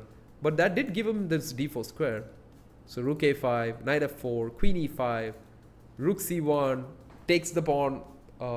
You can't complain. Queen a2, rook comes back, knight goes back to e2. Gukesh goes some very nice prophylaxis and stuff, because you just want to get out of some back rank problems or some diagonal issues and stuff like that maybe. Knight d4, queen c5, putting more pressure on the a3 pawn. And I think Nakamura loses in this game. Yeah, he did. Rook a1, queen b6 happened. Queen to d2, rook b7 chat, and then, wow, they were just shuffling up and down. And then Gukesh invaded into the 7th rank, and Hikaru actually thought like maybe these two guys could do something for him. Right? So the queen came in, some trades, and Gukesh and the c2 pawn just won the game for him. So there we go, chat. Rook a5. The h5 pawn became extremely weak. I love the way Gukesh played with his rooks here, and Hikaru just resigned here. He lost everything. Rook g5 is coming. Queen d2 is coming. e3 is falling. c2 pawn is unbelievably strong. So you can't just do anything here. Let's go to the next game, chat. So this time we will watch. We will go for the Hikaru versus Gukesh game. Last game we went for Fabi versus Magnus, and this could be a game where let's see who throws the king away this time. So it's coming back to a King's Indian. Hikaru is like an expert here, guys. And okay, Gukesh decides to go for the fianchetto King's Indian with g3, bg2. A lot of the very the system which is very solid. I think this system is super solid for white to play. It's a very nice system if you know how to deal with it. But here we go, guys. Like round 4, Hikaru versus Gukesh. This is again King's Indian. Yep. So bishop g4 again looks good. I think he might be planning to take the knight Hikaru and go e5 here. So do let me know, guys, if you guys want to know anything. The Catalan structure, which is the g3 bg2 system of the King's Indian. He plays h3, takes, I think, the bishop. Oh, there have been games, guys, where I've seen the e-pawn take it, which might look like really weird, but it gives a very interesting game on the open file. But Gukesh doesn't want any of that. He plays here. d5, like Hikaru wants to do that. Like he's targeting the d4 pawn, because if you play d5, you're giving up the e5 square, and that's where the knights would love to be on. And you're opening up this diagonal. This bishop will be a deadly piece after that. King's Indian is great for shorter formats, tough to break position. Yeah. Of course, like in a very classical game, I don't know how much it could be great, but trust me, guys, there might be these things that you will hear that, okay, King's Indian is not played at the highest levels or stuff, but it is. Like Gary Kasparov is a big example. He used to do it in even world championship scenarios. He had proved once that that's one of the great openings. Okay, so e3 by Gukesh. That's not very normal that I see in the King's Indian chat, like from white. But maybe, yeah, Gukesh got this covered. But I'm just thinking, how is this bishop coming, into the game? Maybe e4 at some point after this. Because you can use the e4 square for your knight, of course. That's a great square for your knight, but doesn't look that perfect. Because I think Hikaru has got a perfect position that he wants. He wants to play h6 here, maybe, or directly f5, because there's no knight that can jump through this way, isn't it? A usual knight maneuvering is knight e4, knight g5, and knight e6. But since the knight is not here, he doesn't maybe not even want to play h6. Directly f5 is a plan. Bishop h6 is a plan, guys. Activating the bishop this way. So a lot of interesting ideas. As I said, it's a fun opening. It's a really fun opening. But can Gukesh make a comeback, guys? So he's on the way. He's tied for second position at the moment by round 4. He goes h4. Typical idea. Going h4, h5 and breaking this structure. Maybe king g2, rook h1 is a plan. That could also be something white could think about. Maybe bishop g5, queen d2 and trade off this like the key defender. I call it the eye of the dragon. I call it for fun. I tell that to people also. Remove the eye of the dragon and the dragon shall fall, isn't it? So I feel that's a hidden eye. That's a hidden eye of the dragon on g7. If you get it, you break him. Otherwise, you have to work very hard to checkmate that king. What's greater for classical? Grunfeld? The d5 systems are very solid. Grunfeld, King's Indian and all is also pretty much fun to play at higher levels. Dive into the sea of theory. Yeah, Grunfeld, isn't it? Yeah, it's a great opening, chat. Like, but trust me, chat, all these theoretical stuff and all would only come into really tough scenarios once you are maybe playing somebody who's 24, 2500s. Until then, you guys can play good chess, you know. MVL and Magnus played so much of Grunfeld at one point. Yeah, MVL I think is like pretty strong with that, isn't it? Okay, f4 by Hikaru. Hikaru is going for the typical King's Indian hit here. He wants, this is the typical idea, right? With the knights coming in. And trust me, chat, Hikaru has a lot of experience. I've seen so many King's Indian games of him playing it very well. So he knows where he's going with this, chat. Hikaru clearly knows where he's taking this game. So get ready for some good King's Indian masterclass, or maybe Gukesh will actually give him one back, right? And as I said, one typical plan for the white king, because I used to play this system as white also. I think king g2 and bringing this rook this way at some point is a way you can try. Oh, g4. No. This bishop, right? It looks not so nice. Okay, of course, what he's counting on the fact that it's not gonna break. Like how do you break my king side, right? But maybe, for example, I just like need to attack it. How do I attack it, chat? Where do I put this knight? c8. Yeah, we go c8. And then you see that I'm attacking already. And I don't see what you can play. Maybe king g2, sack the pawn and give the rook this file. I don't think that's worth it. That's not practical, chat. So that's not happening at the moment. I saw Hikaru's kid game where he did 4 brilliant moves, right? Against Magnus, isn't it? Yeah. In an online game, isn't it? Yep, that has happened once. And all you guys who are watching, if you have fun watching this, if you have any questions, do let me know. And if you guys are having fun, you can like, you can subscribe and stuff and everything. Oh, Hikaru goes g5. That's a pawn sack. But why does Gukesh have to take it? Like, why can't he just play this move h5?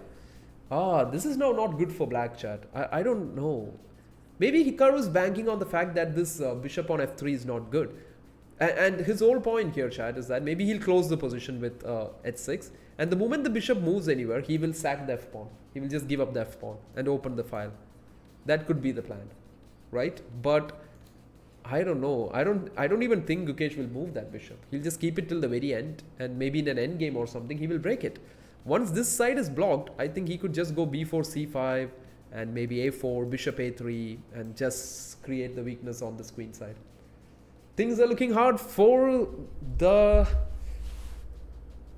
what do you say, the US #1 player, the world #2, Hikaru Nakamura. It's not easy, but Gukesh has to show it. he has to show why it's not easy. And I really like his time management also here. I think he's doing great. So Hikaru trying Hikaru stuff here. That is like if you en passant, he will take it with the knight. And this knight is coming to d4. So that's not a knight you want to play with. So all you guys are watching, I hope you're having fun.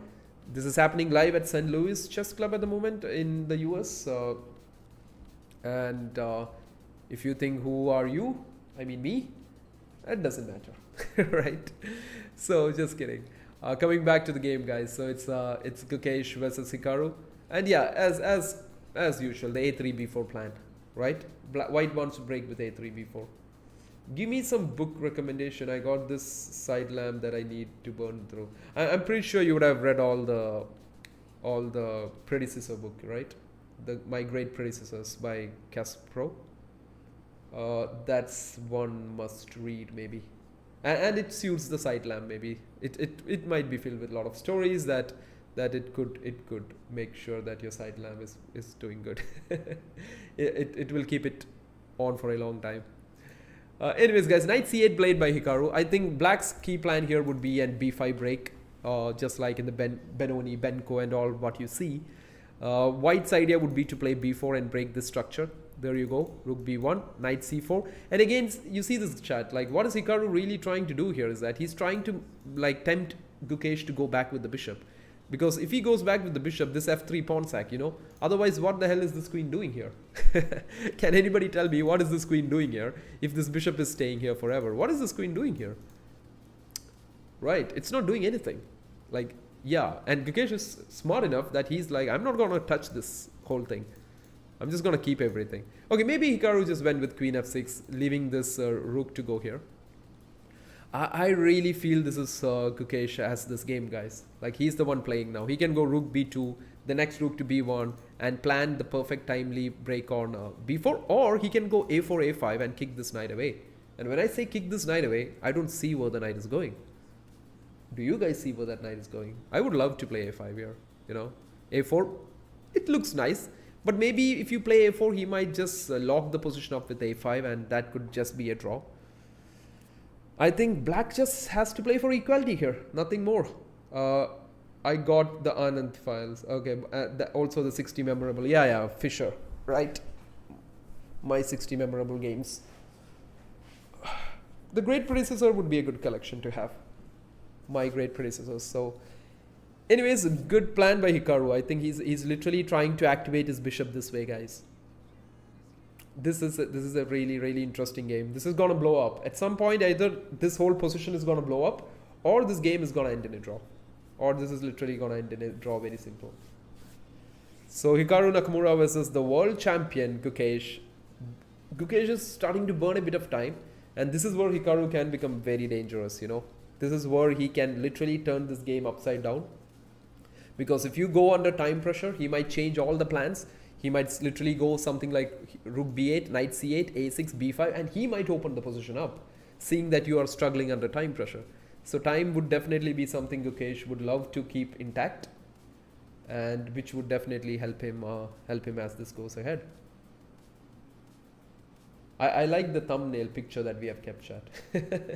Isn't that cool? Like, they really managed to get that, isn't it? I mean, not the thumbnail, I'm talking about the pic of all these guys with the shades and stuff. Just as fun, right? So bishop comes back to d8, chat, and that looks good. That's definitely a good move here by Hikaru. Like, that's the idea we have been talking. Sorry, chat, I just got a bit yeah, yeah, but everybody is looking pretty smart, you know. I hope nobody adopts the kid, isn't it, in this tournament. The kid is doing great here. So good, strong chance for Gukesh to get a 2-0 on Hikaru. And yep, that would be quite something for all the buzz that the recent matchup in Texas had made. So yeah, bishop to d8, pretty straightforward plan here. And I'm pretty sure that Hikaru will just continue with a4. I think a4 is a very tempting idea. Gukesh might not want to do it because he might feel like It could equalize. Okay. Is he going to play f3 here? But it's a very interesting idea what Gukesh did right now, because all of black's pieces have moved into this side, that now he lets Hikaru play f3. He's like, you want to play f3 now, do you? And he's not going to do that because there's no pieces on that side to play. That was very smart. I think Gukesh is going to go f3 himself now. He can just go f3 himself. Yeah, there you go. Okay, by the time Hikaru reached there, it's nothing happening. But he has to be careful about some knight sacks on g4 at some point or the other. I'm not saying it's going to happen, but it's something he has to be careful about. So looking strong. Hikaru with 6 minutes 50 seconds on the clock. Gukesh down to 4 minutes 30. Hikaru goes a5 himself. That is quite an interesting move. Because I think Gukesh can keep it like this. I don't know. He can't play b4 chat because of the problem that c4 becomes very weak. And they'll just take and the c4 pawn is just hanging all over the place. So that's what Gukesh doesn't want to do that. So that's where we are right now. I hope everything is smooth. You guys can hear the chat well. The audio is good. You can see the games. If you have any questions, do let me know. Gukesh goes in with the knight to b5 here. He's putting some pressure on d6, if you ask me. Right? There's some pressure on the d6 pawn. And black needs to be careful. Like his queen has to hold on to this. Otherwise, that would be tragic. Maybe knight e8 is an option. And then knight to c7 and get rid of this annoying knight on b5. Could be a thing. Right? King g2. Okay. I wonder why it's so important for king g2 to happen here. Maybe they do see something happening on this diagonal at some point or the other. I don't know. It's not a very simple question, to be honest. Yep, the bishop comes here. Maybe that's the thing. What we are thinking could be the point. I think Gukesh might also try some stuff like queen e1, targeting this. But the problem is b4, right? It's not happening. So knight a4 is the plan. That's why he went back.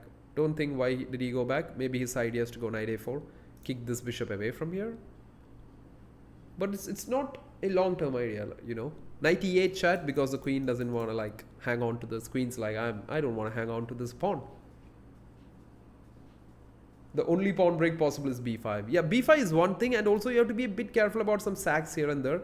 E4, g4 and all, but it doesn't look like happening anymore. I think at some point or the other Hikaru would like agree that nothing's happening. The other pawn break is b4.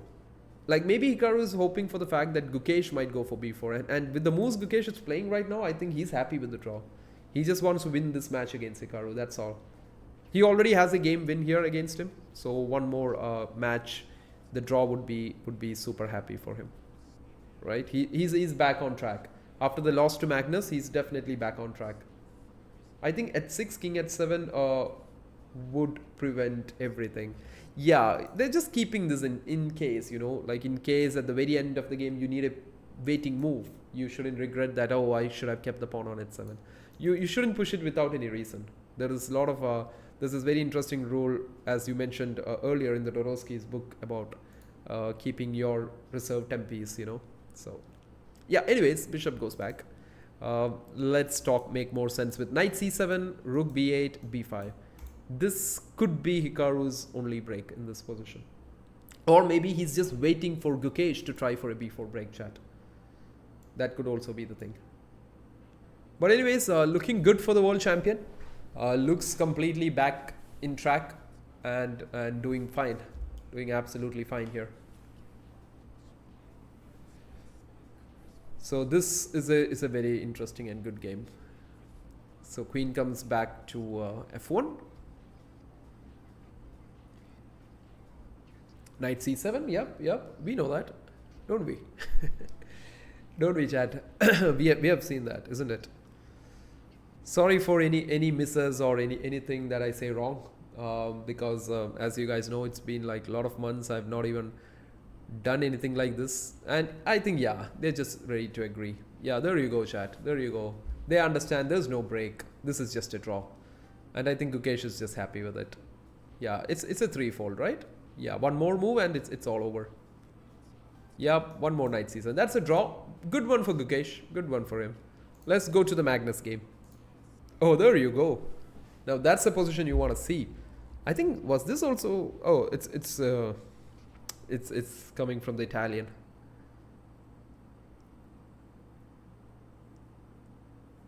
So looks good for Magnus, isn't it? Or yeah, I think Magnus is an expert in these kind of positions, chat. Like he knows where he's going. Are they gonna draw? Yeah, they did draw. They did draw. Hikaru and Gukesh just drew the last game. And if we look at this right now, we can see Magnus, some Magnus Carlsen masterclass here with the black pieces. An amazing knight here, g5, g4 being played. Rooks on the second rank. Fabi trying to trade that rook off. Fabiano would really like to get a draw or a win here. If he can get a win, chat, he surpasses Magnus to take the lead in the tournament or this whole thing. That would be great result for Fabi if he can actually pull this off. But by the looks of things, Magnus is gonna slowly run away on day one, and you don't want him to run away with the games. Yeah. I think this started off with an Italian.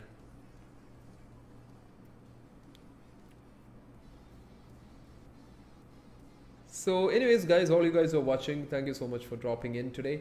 I know it's a Monday, and I know that what do we do on Mondays? Who spends times on Mondays, right? Just kidding, chat. It's great to see you guys all here. It's really cool to be actually even streaming again, because I feel I'm always happy when I'm able to do that. It really gives me, what do you say, maybe happiness doing this, or rather talking to you guys. I can go on forever. So but yeah, do let me know when you want to ask me anything. Knight goes to f5. That seems like a good knight jump over, which looks good.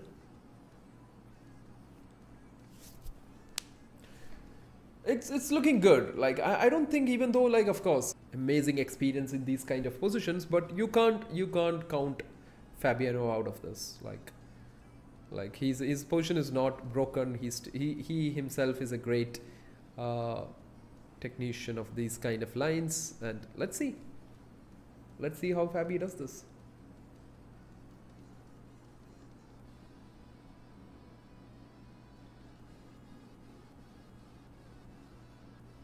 I really love Fabi's knight on f5 too. That also looks like a pretty strong piece. It's tempting Magnus to push his h-pawn, h5, but that also puts up some weak squares on g5 and everything, which is not easy to target.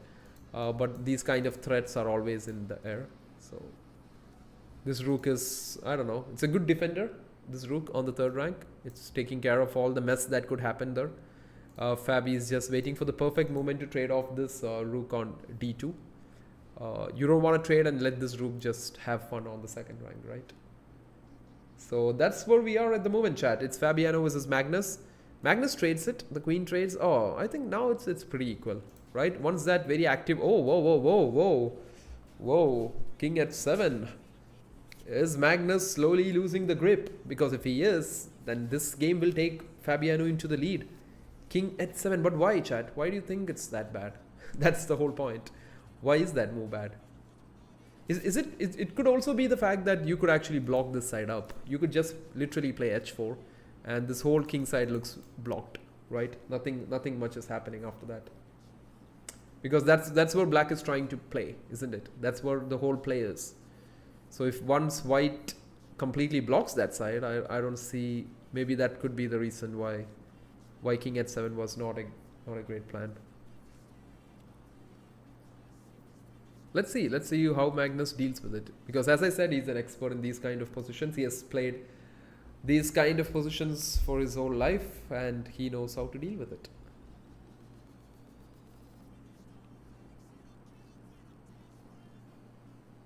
Yeah, I think that could be an idea. There you go with pawn h4, isn't it? That looks good, chat. I think white's pretty solid here. White's position is also looking pretty nice. And all you guys are watching, I see like we're slowly building up. Maybe in the next few days we will build up to more people. But by the way, you guys watching, welcome to the stream, guys. If you like the stream, you can subscribe so that you guys don't miss out in future. And yeah, you could do all those things, and we will be doing much more stuff going ahead. The FIDE World Cup is coming up. There is a lot of such games happening, so it will be fun to do it. Because basically, chat, I do watch the games, right? I literally watch those games, so why not watch it together? Have a fun watch party together. Yeah, so that's the whole point about it. It's nothing else, right? So anyways, yeah, okay, I can see h4 is being played. That's great. That looks perfect. So the whole idea, chat, is that this side of the board is like literally closed at the moment, and Magnus will not find it that easy to create play. There's a very interesting idea here, chat. Knight h5, g3, maybe sack the pawn and then get the next knight to g4. But it's a bit too ambitious, right? It's just a bit too much to try to somebody as Fabi, right? You shouldn't do that. Okay, so Magnus wants to bring this rook into the game. Knight c4. Can you believe that? Trying to bring the knight back into a game is a mistake. That is very weird. Because you know what, guys? There's a very interesting knight d6 move. You can take it with the rook. Knight takes, queen takes, and then f7 hangs. So that could be a plan. Maybe Fabi has thought about. I don't think that's such a great plan, but maybe he still does get a good position out of it. Hey man, I really can't read your name. I'm really sorry. Which championship is going on? Oh, this one, Roshandeep. So this is called the clutch chess, which is being done by, what do you say, St. Louis Chess Club, right? So yep, that's where we are. Okay, knight. Oh, wait a second. Did Magnus really sacrifice the pawn? Whoa, chat. Wow, we literally told Magnus a blunder. we made Magnus play a blunder. The g3 idea. Rook g3, knight comes here. So this is the same idea we were talking about. But I was just thinking to play this first and then this. But wow. So we can be happy that both us and Magnus saw the same blunder. So now Fabi is winning. So literally we made Fabiano win this game. This is looking good. The pawn's gone. Is a pawn gone, Magnus? And look at this rook. Super active. The queen's in. Fabi is going to go for the kill. He's so good at these kind of positions. He won't let this go. Yeah, this is OTB. This is happening in the US in the St. Louis Chess Club. So this is OTB. This is rapid. It's 3 days of chess. Oh wow. Oh wow, what is that? Magnus is going pawn grabbing. And Fabi, I feel, has missed everything. Do you guys believe Magnus might actually go for something? Okay, queen d7. Magnus is down to the last 6 seconds, guys. He's down to 6 seconds. If he loses this game, Fabiano has taken the game. And he will go into the lead, pushing Magnus behind. So queen d7, it's hitting the f5. And Fabi is also down to 19 seconds. This is crazy. Knight g3, the pin. Don't think why he can't take it. It's in a pin. Queen g4 by Magnus, loses a pawn, check. King comes to g1. What the hell is just happening? The king just moved back. Magnus has just gone with the prophylaxis because this pin was super annoying. And he has literally pulled the game back to equality, I guess. Huge time pressure, guys. Knight f3 seems to be an idea here. Right? Or, I don't know, or maybe queen here. Attack f7. That looks weak. Or even maybe queen. Okay, knight f3. Yeah, like both players are playing all the bad moves we have been talking about, so it's fine. So queen g4. Fabi can just gain some time. Oh no, he's still playing for it, right? Fabi still believes there's something, but oh good lord, look at this knight coming in.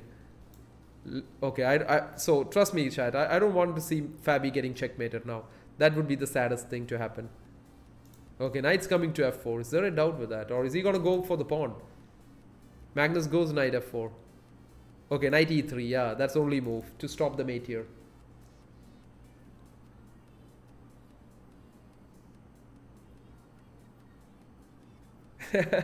Hey, Gregory. Yeah, that's great, Gregory. Because you know what? The last few months ago you saw me was the last time anybody saw me. Right? So anyways, queen d1 chat. That's a cool idea. So he's planning to go maybe queen d8 here. This looks crazy. Magnus very low on time. 9 seconds on the clock. Fabi down to 12 seconds. He's down to 10 seconds. Magnus hitting this threats over here. Trust me, chat. Like, I think something's gonna happen right now. Something's gonna happen. Knight f3 by Fabi. Knight h3 by Magnus. He's gonna pick the f2 pawn, isn't he? Oh, there goes the f2 pawn. Check. Fabiano goes for the check. Knight f5 maybe. Is that the plan? Or are you getting checkmated? No, it stops the move queen here. Fabiano is like anybody would be scared to death seeing these knights and queen in the position. So he brings back his queen to h4. There is multiple ideas, knight here, and Magnus has to be careful. He has to be equally careful.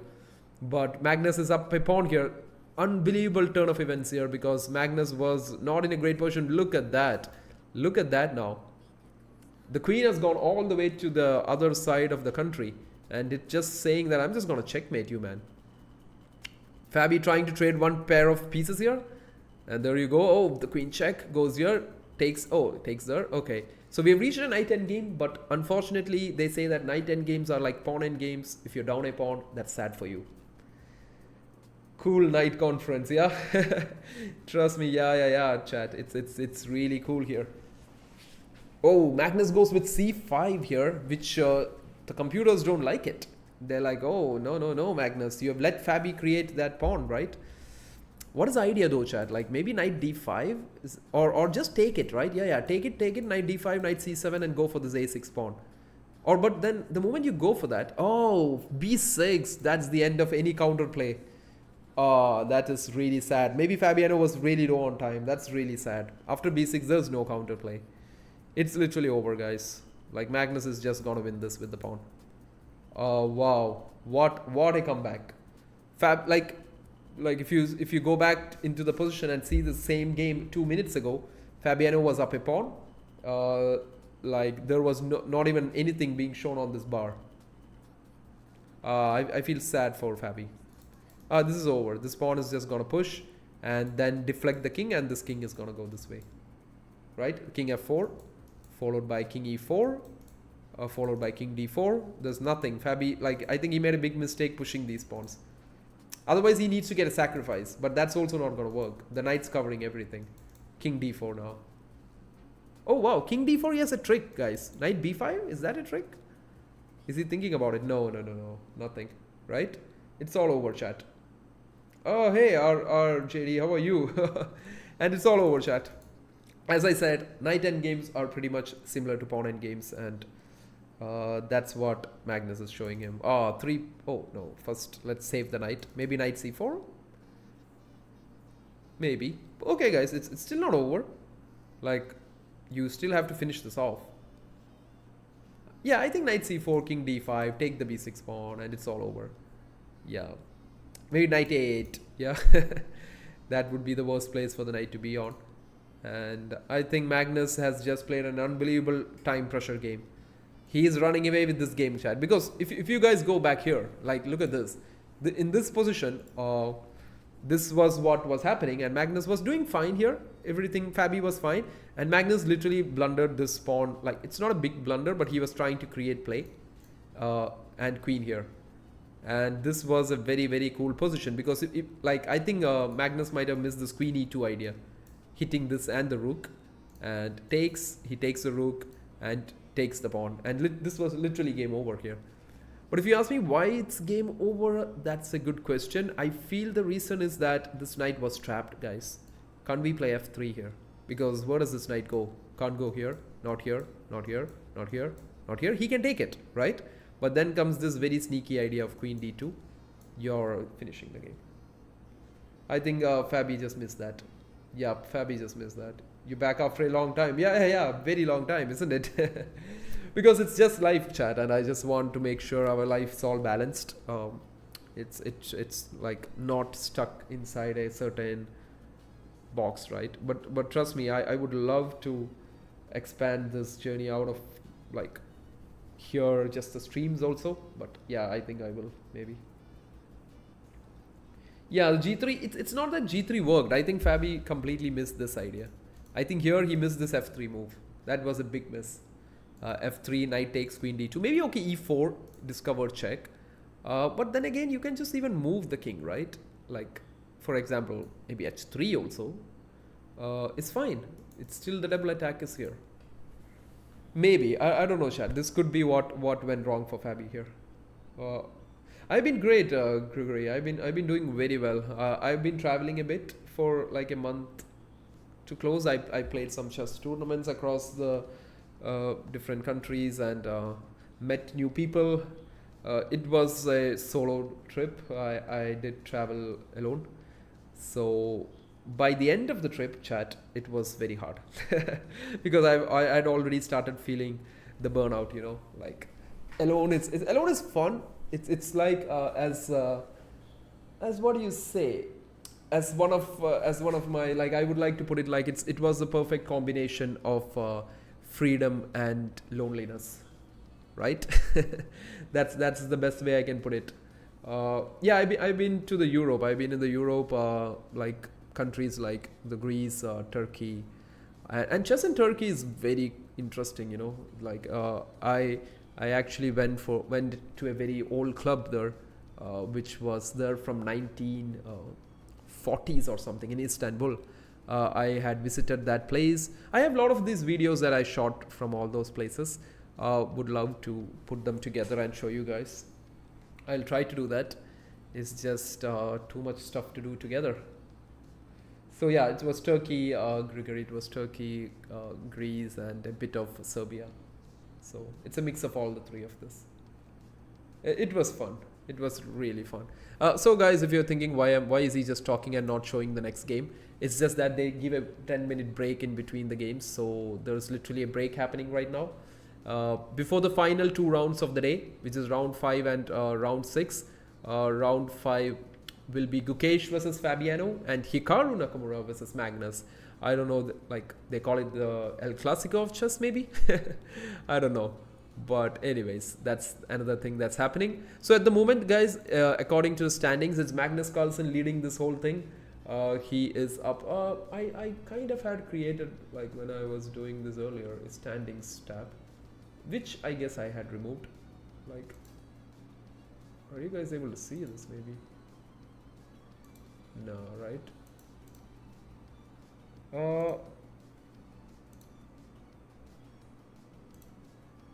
Let's try. No chat. I'll set it up for the next stream, right? By the next one. Serbia railway tour. Yeah. I kind of had a lot of parts I did. I actually went to some very interesting parts of Serbia, to be honest. Like it's like a very interesting side of Serbia, and of course Belgrade was fun. Like that was the best place. Greece was also very beautiful, right? It's such a beautiful place, to be honest. Like you guys should go there for your holidays or something. And Turkey also was very fun. The food was great, and at the same time, I had this I had a great time at Istanbul. I was in between Turkey and Serbia. There was a 3 to 4 days of time that I had, so I literally traveled around Istanbul a bit. So that was fun. Yeah, in general, chat, it was a very nice travel. No, not yet, not yet. But yeah, I would be like I'm actually planning to travel maybe in December maybe again, but I've not confirmed it, or it could go into Jan. But I would love to, because I did gain quite some good rating and stuff, which makes me feel like, okay, I should try playing more. Like I should see how far this goes, right? And at the end of the day, chat, like I like classical chess and stuff. I like classical chess. I like rapid. I like over the board chess. It's fun. Like at the end of the day, you have to enjoy chess, right? So give me a second, chat. Let me just review. Like you guys can watch this game by the time I'll be back in a minute. Need to get something. So here you go.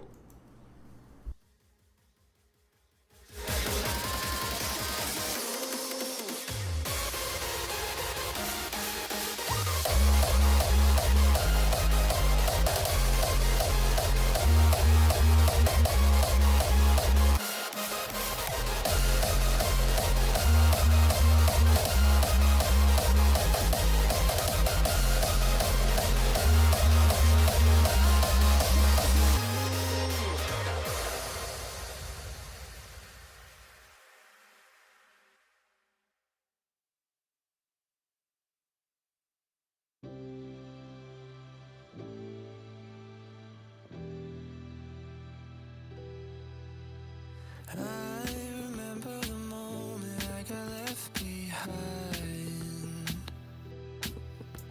Faces fade to black as they move from the light. Am I even real? Even real? Everywhere I look, I'm starting to feel time is eating me alive, me alive. Drowning in my life. Who am I? Time is eating me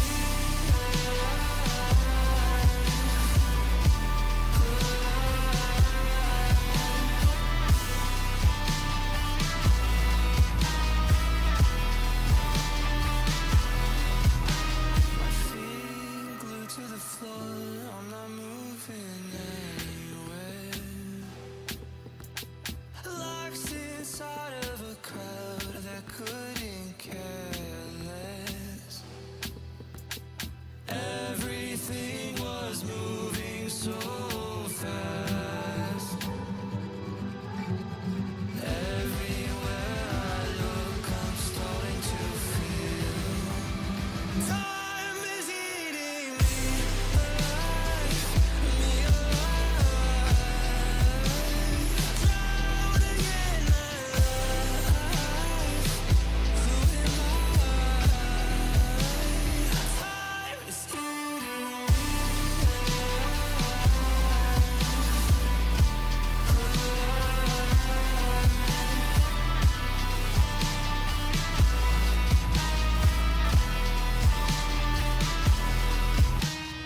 Time moves on and on. Can I stomach it? Can I stomach it? Where did I go wrong? I fear built an appetite, but time is eating me alive, me alive.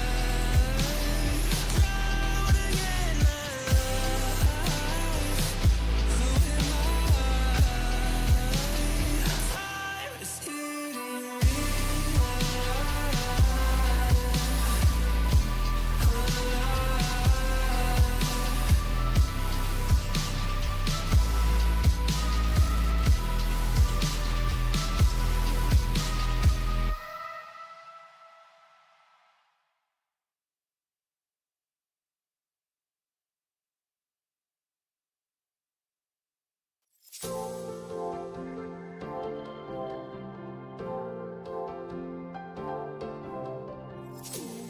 I see what he loves about you.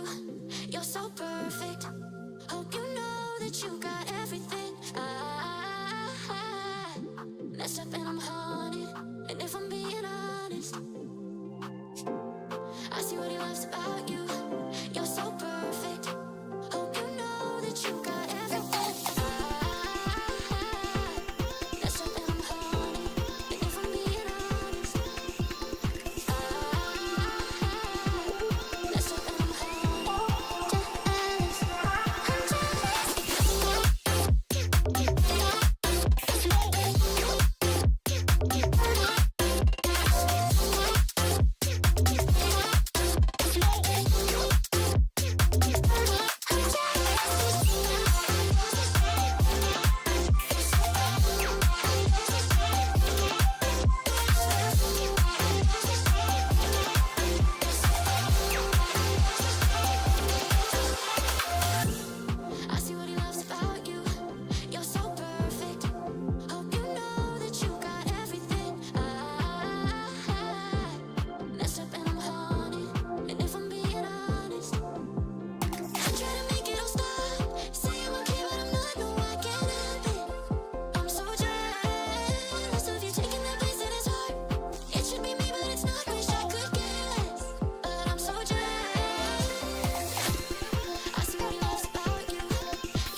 I never see the lights out.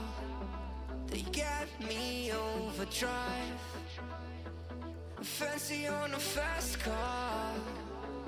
This is how you make me feel. Don't stress me now.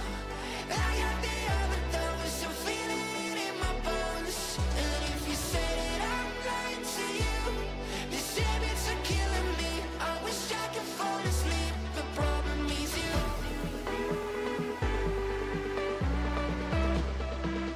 Oh, I got the overdose. Oh,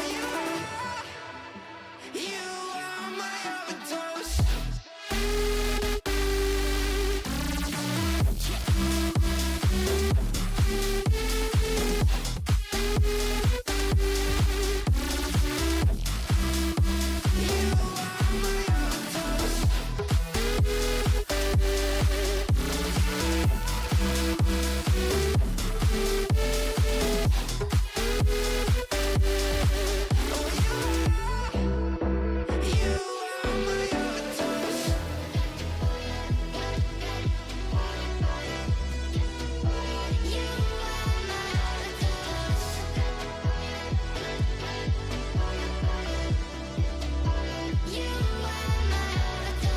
Oh, hey, baby, I'm calling for you tonight. Come on, baby, I'm falling for you tonight. I'm not safe here, I just wanna feel alright without you. Don't stress me now. I got the overdose. I'm feeling it in my bones. And if you say that I'm lying to you, these habits are killing me. I wish I could fall asleep. The problem is you.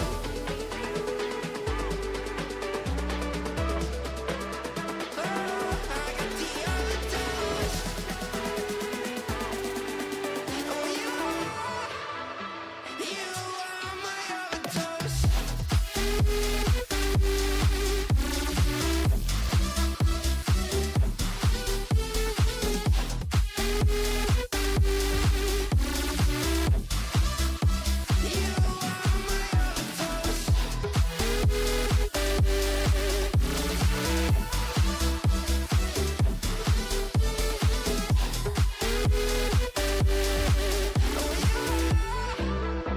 You are my overdose.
Okay, guys, so we are back, and we are back for the final two games of the day, and that is round 6, which is about to begin. So we have Magnus Carlsen versus Hikaru. That's gonna happen here. In the meantime, let me just get my cameras on and get the screens off. That looks good. Yep. So, anyways, guys, the final set of games that's gonna happen right now. It's Magnus versus Hikaru and Gukesh versus Fabiano. We will try to look into both of it. We'll start with the Magnus Hikaru game. I know a lot of you guys would be super, what do you say? Excited to watch this, maybe? Yeah. So that is, let's see if Hikaru can clutch a comeback, just like the name of this event, the Clutch Chess. Can Hikaru make a comeback? He's right now at last position with 1.5 points. Just above him is both Fabi and Gukesh. I think Fabiano and Hikaru is at 1.5 points, while Gukesh is at 2. So that's a very good good movement for Gukesh here, right? And I think the world champion is doing a great job here today. Every game you win, you're winning $1,000. That's sweet. Yeah, that's really sweet. Anyways, Magnus starts with his favorite 1D4. Magnus has already won $3,000 or something, guys. I don't know. Like, he has already won 2 to 3 games here. I think 2 draws and like 2 wins or something. Yep. So here we go. It's Magnus Carlsen versus Hikaru right now. Round number 5. So we have a total of 6 rounds today. This is round 5. Magnus goes for the Jobawa London kind of a system here with knight c3, e3 systems, a3 being played by Magnus, just stopping any kind of annoying bishops coming to b4 here, since his own bishop is out of the chain. Let's see how Hikaru deals with the system, guys. This will be nice to see how somebody has prepared and with a lot of experience. How does Hikaru get rid of such a variation? The standard idea is like, yeah, e6, c5, and you hit him in the center back. But let's see what Magnus does here. Magnus goes for this pretty solid knight out, and I think the next idea would be something like bishop. Oh, he takes it. I thought bishop d3 or bishop e2 could be a plan. He lets it. Okay, bishop d3 happens, castling, and at some point e4 would be what Magnus is looking for here. So this is already looking very interesting. A game where both players would love a result, and a game where Hikaru Nakamura would be really hoping to get the better of Magnus here. And yep, so Magnus has the ideas of e4 here, or maybe castling. Hikaru would be thinking of ideas of how to maybe get this bishop with something like knight h5. That's an option. You can somehow grab this bishop on. Okay, so here goes white with this move e4. That's a good pawn break, chat. That looks nice. That's a very thematic break here. You can't let black enjoy all the center and space, so you need to break up here with e4. Looks good, looks very equal. I don't know, Hikaru can go d4 and then just try to get e5 in at some perfect moment. So that's where we are. All you guys who have joined in today for this what do you say, out of nowhere stream, thank you so much for that. I'll try to keep the music a bit more low here. Yeah, okay. And if you have any questions, chat, feel free to ask me.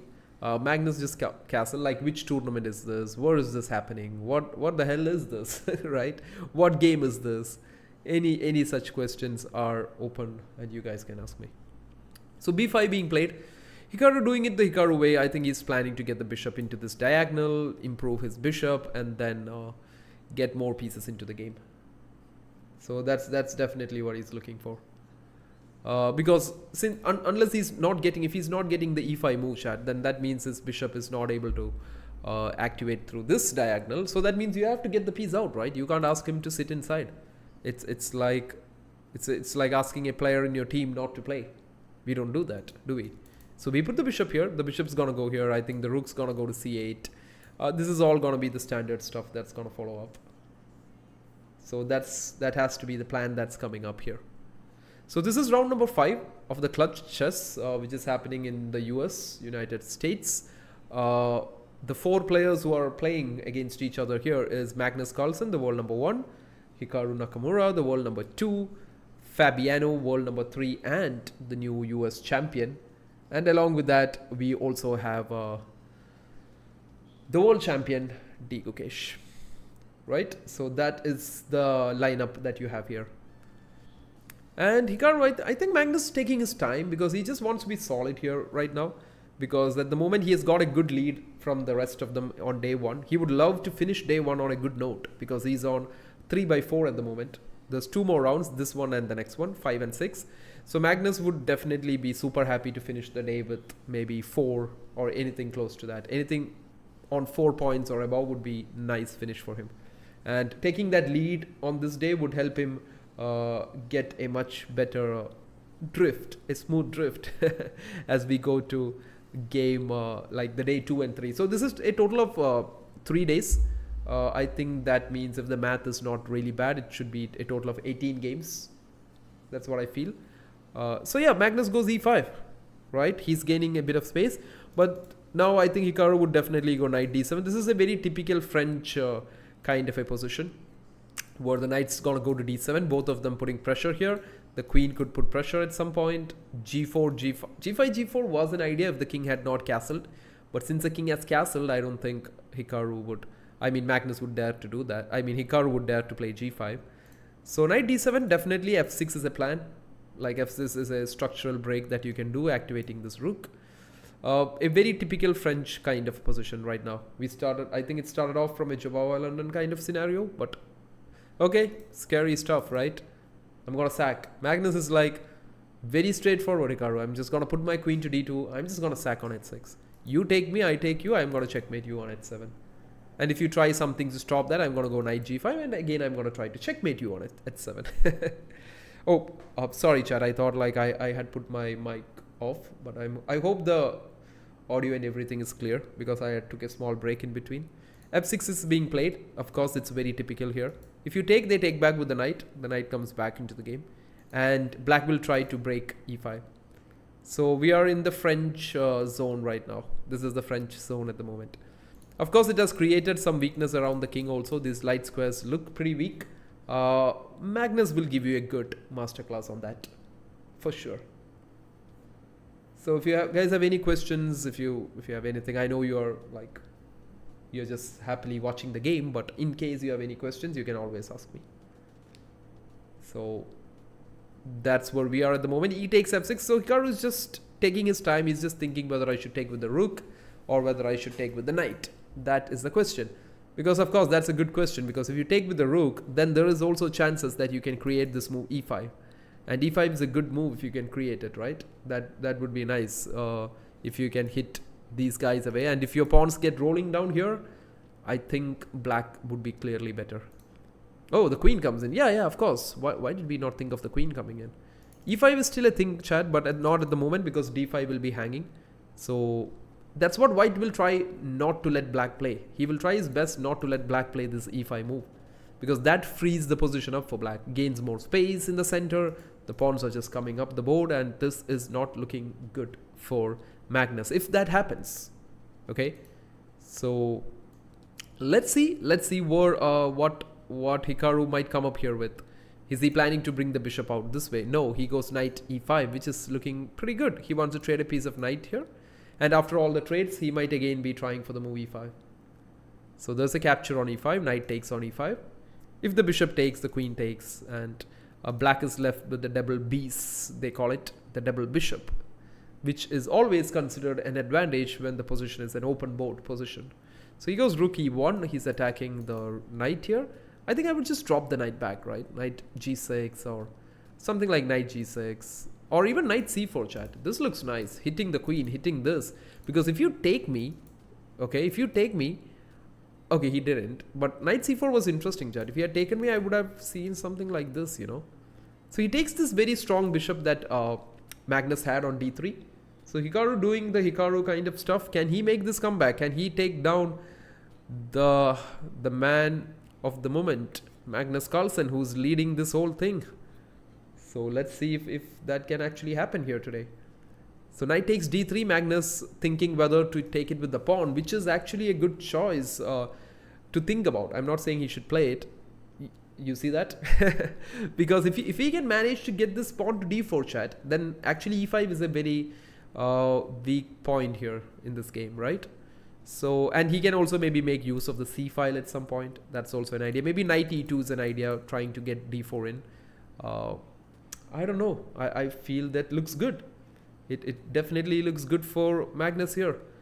This was a very interesting decision, guys. Like, if you think like, why? What's so interesting about it? Because white is accepting the fact that I'm going to take with the pawn and create an isolated pawn for me, and make him like go away from the chain of pawns, right? So that's not a very usual decision people make. Okay, he goes bishop here. Oh, now isn't the bishop just gonna land on this file here? I mean this diagonal, followed by pawn to d4. Things are looking good for the world #1 player. And Magnus showing that chess 960 is not what he has been playing recently. He's definitely showing everybody that, okay, when it comes to that, the very normal position, I know what's happening much better than all you guys out there. So it's a Magnus Carlsen show today. Let's see if he can take down the speed demon Hikaru Nakamura. So the bishop goes to d7, chat. Let's see what Hikaru comes up here with. I mean, Magnus comes up here with. Of course, like, bishop d7 is a very standard idea, again, because the plan is to go bishop e8 and activate the bishop this way. That's very standard in the French. Like, you can't have this bishop. This is the, oops, yeah, this is the bad bishop they have forever. So they want to get rid of that. Okay, bishop e5, queen f5 played by Hikaru. Again, his plan would definitely be to bring this bishop into the game and target d3 along with the queen. That has to be the idea.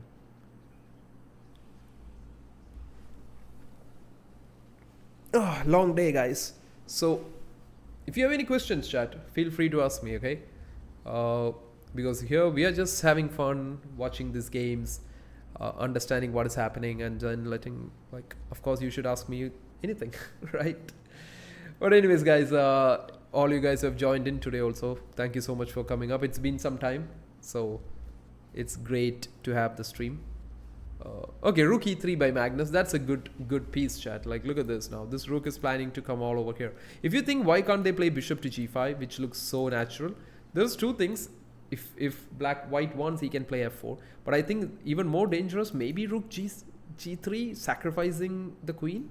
Because if you take me, I have rook takes here. I don't know. Like, maybe. Okay, maybe not. Maybe f4 is also the thing, you know. Maybe bishop g5.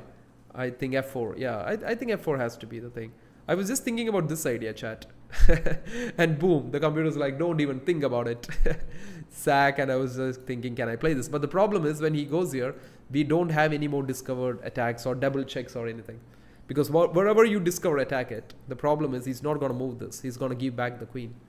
Or maybe not, yeah? What does he play here? Yeah, because if we give back the queen, we end up in a good point. Oh, not that. Sorry, my bad. Oh, rook f6 here. Yeah, rook f6. And then the queen is an extra queen, right? So we can't play that. Coming back to the game. So after all unwanted analysis there. So coming back to this, guys, rook e3 played by Magnus. Bishop g5, f4. I think it's just simply f4.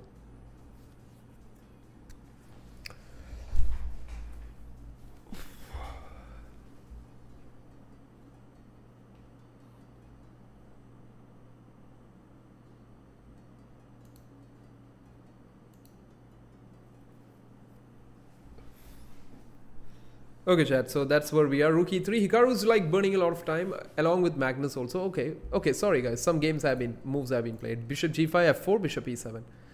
g4 by Magnus. Okay, he wants to go all in. Like, it's connected to the idea we were talking about, chat. If he takes it, I have rook g3 and this one. So basically, Magnus has seen all the bad moves we also saw today. So that's either good for us or bad for Magnus. It's either one of that. So it's queen to f7 here. Hikaru doesn't want to take it. It's very, very counterintuitive. Like, he'll never take it, right? So he just goes back. I was just thinking whether he could have, like, okay, you know, like maybe gone on this same diagonal, you know. This would have been nice. But yeah, queen f7 makes a lot of sense. So queen g2 by Magnus. Maybe he's planning king h1, rook g1, rook g3, and then bam, open this up. This could be the other plan here. So that's where we are at the moment. Magnus Carlsen trying to make sure that he puts all the pressure in the world on Hikaru. But can Hikaru hold on, chat? That's the big question. Can he hold on to this tough fight? Because if Hikaru can manage to get a win in this game, that would be amazing for him. Because he's at, you can see next to the name, right? He's at 1.5 by 4. Magnus is at 3 by 4. So to make a catch up and to put this tournament like wide open again, I think Hikaru needs to have a good game here. He can be the one who can just get this game back on track. So this is where we are. Hikaru Nakamura is actually thinking, I guess. And Hikaru is that one person for whom this time pressure would not be actually a thing. He would be comfortable even if it's like 2 minutes, 1 minute. He can still play. And Magnus knows that well. But yeah, of course, you can't say that to the world Blitz champion or the co-Blitz world champion. That's Magnus. This would be fun, chat. Let's see. So Hikaru, I think, I don't know, like the ideas he might be thinking is to like get this rook into the game, or he might also be thinking how is he going to activate this bishop. This is black's biggest problem, chat. This bishop being activated. Like I think he'll be also fine to even like sack a pawn here, maybe, or go a5 b4 and then get the bishop to the b5 diagonal. He would be absolutely fine with this too.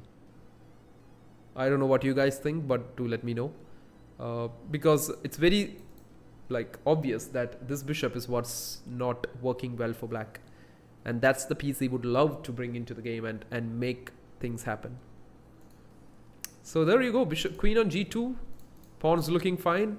There you go with a5. Hikaru says, I hear you guys, I hear you.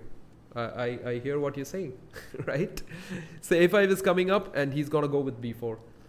And of course he would love to activate his bishop. And the moment he does that, black is absolutely fine. He has the double bishops. White has not done much to the weakness on e6, so he's all in the game. So this is round 5, chat. Day 1, round 5 of the clutch chess. And yeah, there you go. Magnus just did prophylactically just move this knight already back. So a4, they take. And the knight's going the other way. So Hikaru is going to go with some more improvements on the queen side. His rooks can come in. Maybe this bishop can join in. This is all what's going to happen. I like bishop b5, to be honest. Playing the French myself a lot, I would definitely just put the bishop there immediately. I wouldn't say it's a no-brainer, but because there's a lot of things to think about here. There's a lot of stuff happening over here at the same time. Like f5 could be a thing, knight h5 is a thing, there's all of these problems here. So you have to take care of that, of course, but bishop b5 looks to me the most straightforward and logical idea. So that is where we are right now. It's, oops, a bit of music would be good, yep. So let's see, chat, it's black to play. And let's see what the world number 2 and maybe the fastest player, at least on the internet, has to do about this.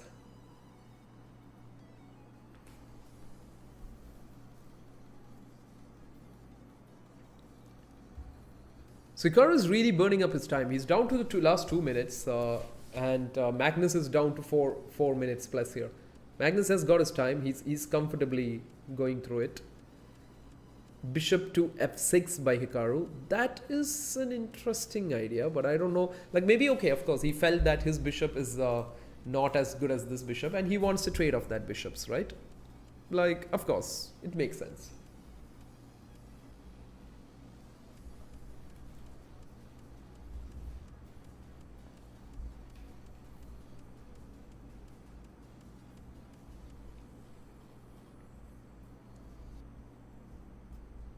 Let's see where this goes now. So the bishop is on f6 here. I don't know. Magnus might definitely be looking for some very important breaks like f5. This is something that will be in the back of his mind. g5 will be at the back of his mind, but he can't play all of this. I'm letting you guys know what are the key ideas he might be thinking. So he might prepare f5 with rook f3. That's another thing. But I think f5 does happen here, right? I think you literally can play f5, can't you? You just go f5 and this whole thing is opening up here. Yep.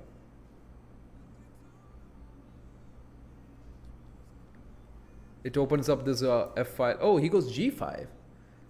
Oh, I felt he was not ready for g5. Like, I don't know. I think the computers or chess.com agrees with me, at least. Because bishop takes e5 here. F takes e5. Or would he do that? It's quite interesting, because it's not easy to judge this yet. Like, because there is a simple question that why can't I take this pawn? There's a very interesting queen sacrifice here. You take the pawn, f takes on e5, bishop takes on e5. Yeah, takes, bishop takes on e5.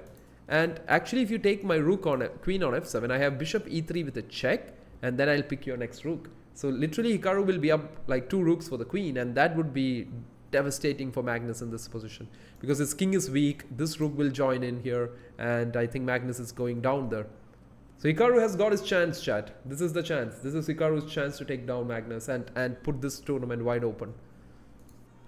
That's I think Magnus really did miss like the fact maybe that he would just simply take it. He would just simply take HG5.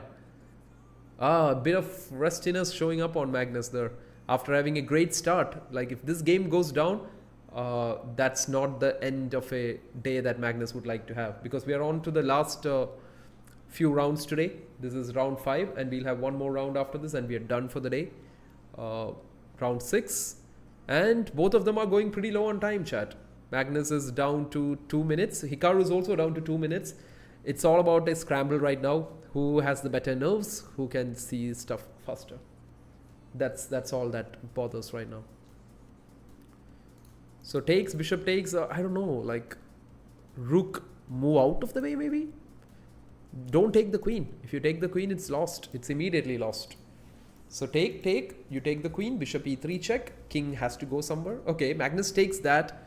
Oh, the computers ain't happy with this, right? Rook e5 by Magnus. I think what he's banking on is that if you take this, I have knight h5. I'm hitting the queen here, here, everything. That's what he's actually banking on. But I don't believe this is working. It's not the thing. And his bishop, Hikaru's bishop is also not bad here. It can anytime join this very important b5 square, kicking this rook out of this file or making it to move out of either the file or this rank, which gives more ideas like rook here. Oh, there you go. There we go. Did we just call it or not, chat? b5 here. Because the problem is that if you move out of this rank and go here to save the pawn, then we have rook a1 coming up. If you stay here to stop this, then we have this pawn takes b4, f4 coming up. Magnus is in between everything right now. He's stuck in between everything. Wow, what a game by Hikaru here with the black pieces. He has to be feeling it right now. He would be looking exactly like what you see on that on that thumbnail there with the glasses. That's exactly how Hikaru looks right now. He's like, I've got this one. Right? So bb5 chat, he's attacking the f1 rook, and I don't know what's gonna happen, but whatever is gonna happen is it doesn't look for the world #1 player Magnus Carlsen. It looks bad. It looks really bad. Magnus is down to a minute, but can he save it? It was even worse with it was equally bad with Fabiano, but I think this time the luck's not gonna favor Magnus. Hikaru's got this one. He's got this one, chat. So what do you guys think? Is he gonna win this? Is Hikaru gonna convert this, or will Magnus actually pull something out of thin air right now? Because we have seen it before. Will we see it again?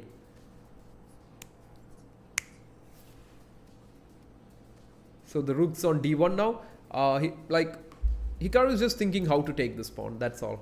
Should I take this and give this up, or should I just take it with this and keep it? I think the standard idea would be to take it with the g pawn. The only thing that's bothering him is that if he takes it, this knight h5 move is looking scary. The queen's here, the rook is here, all the pieces are on you. Yeah, you see that? That was a bit scary. And Magnus plays literally the only move. That is queen here. Maybe rook g5. Is Magnus gonna go more? What do you say? More aggressive here.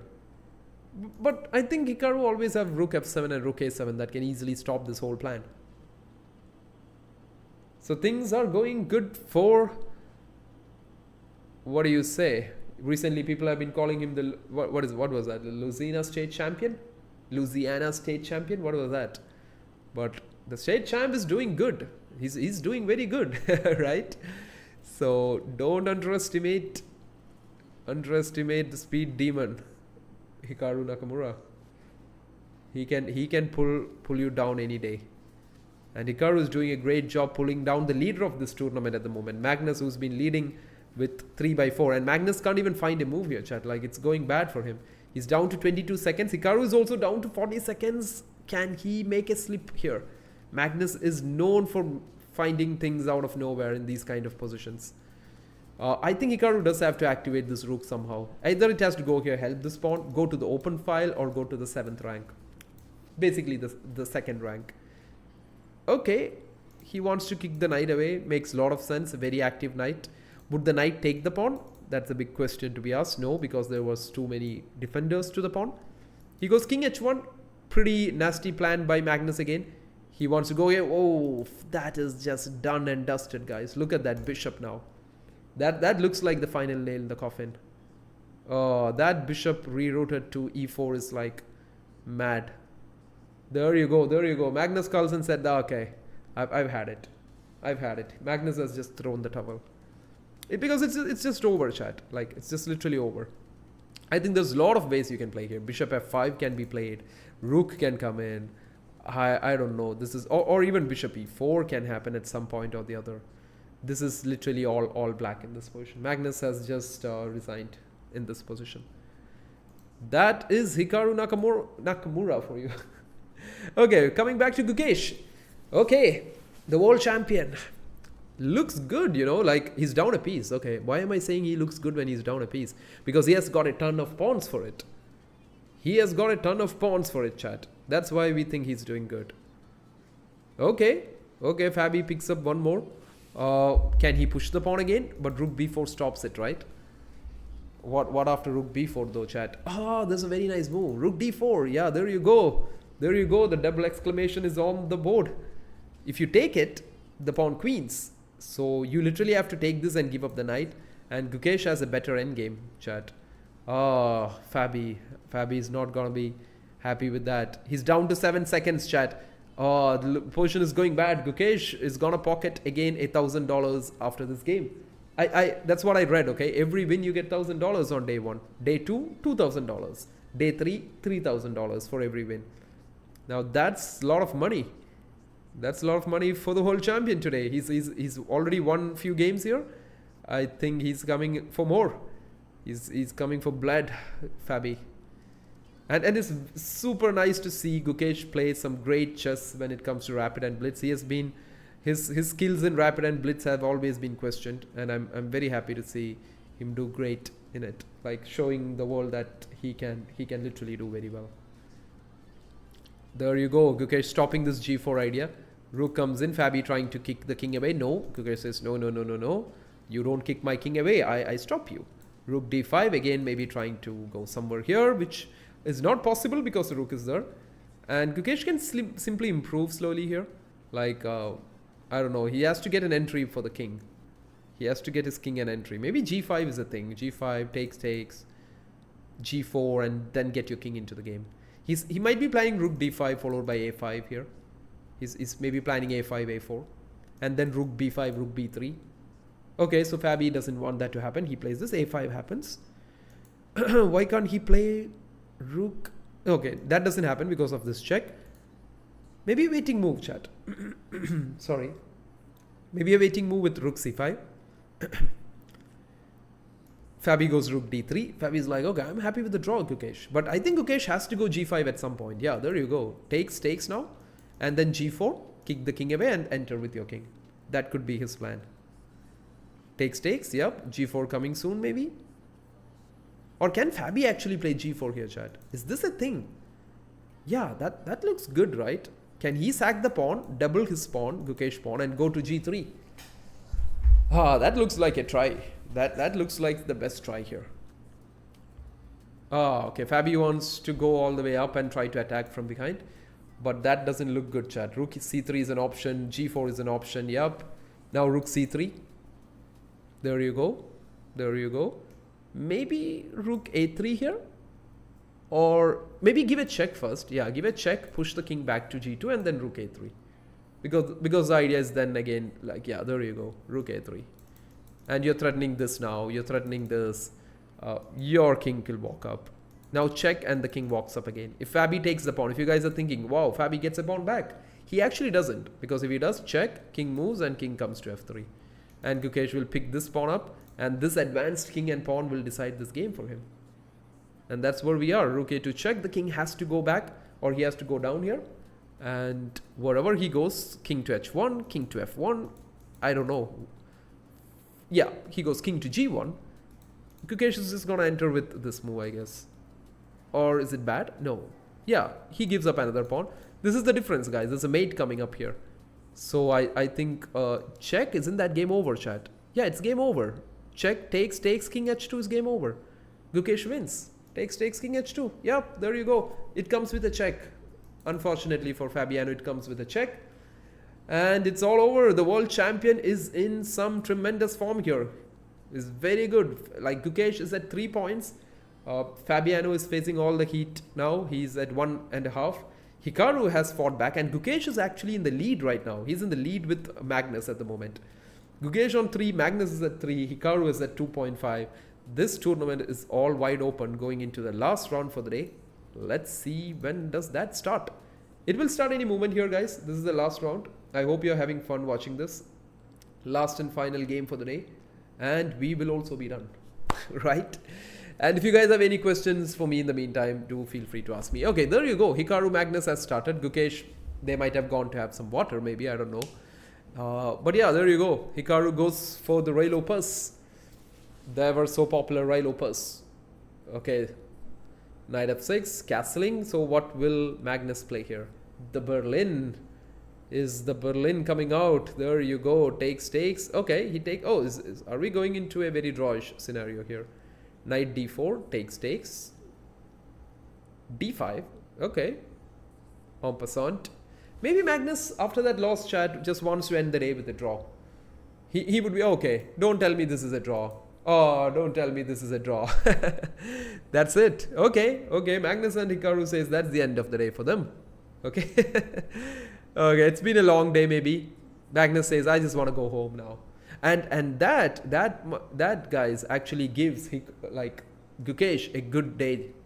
That gives Gukesh a good chance now. He could actually go into sole lead, chat. Magnus Hikaru has ended in a draw, like within the first few minutes. Fabi, Gukesh yet to start. But this could be his chance. This could be Gukesh and his chance to take the lead in the tournament. That would be amazing. To lead the event in a field with Magnus, Hikaru, Fabi. All the criticism he has ever faced for his rapid skill. Okay, there's of course 2 more days, but too early to say anything. But of course he has done great on day 1. With his loss coming to Magnus in the first game itself. He has really fought back. And Gukesh just keeps showing what a fighter he is. Just doesn't give up. And yep, and that's something Fabi would also like to prove today. He would love to take this win in the last game, Fabiano. And make sure that he's going into day 2 with a lot of chances. Because if he faces one more loss, 2 points behind the leaders is not very nice. So Fabi, Gukesh yet to start. Oh, the Magnus game was very fast, chat. Like if you guys are looking at this, this is what happened in the Magnus Hikaru second game. It was I thought it was a Berlin, but knight takes b5, a4. If you think like, wow, why did he just give a free piece? It's not a free piece, chat. Like this is a line here where they take the b5 knight, you go a5, and this knight literally has nowhere to go, right? So they have to give it back. Take, d5, takes, and then it's just a perpetual, right? They just repeat the moves and the game is all over, right? Because I think both of them just wanted to go have some rest after the 5 rounds. But then we have, as I said, Fabi Gukesh game to start, which will be starting any second now. Which could also decide who could end up today as the leader. It could either be Fabiano fighting back into this whole thing. He could reach somewhere around 2.5 points maybe. And at the same time, Gukesh has everything to fight for. $1,000 per game to fight for. And also to take the lead in this game. I think Gukesh will go for the fight with the white pieces. He seems to be super confident. There you go, d4 on the board. Fabi is gonna come with the King's Indian maybe today again. It's been the King's Indian for him today. It's not worked really well. He's not been able to convert the King's Indian games. But I think, yep, there you go. One more King's Indian for the day. But Gukesh is coming out of good experience playing this with Hikaru a few games ago. So he should be happy with this too. So castling, and I think white is also ready to castle here. There you go. Some pieces are getting castled. C4 will happen very soon. So this will be the final game of the day, chat. This will be the last game of the day. We will catch up again like tomorrow also, same time. So, yep. Let's look what is happening here. C4 being played by the white pieces.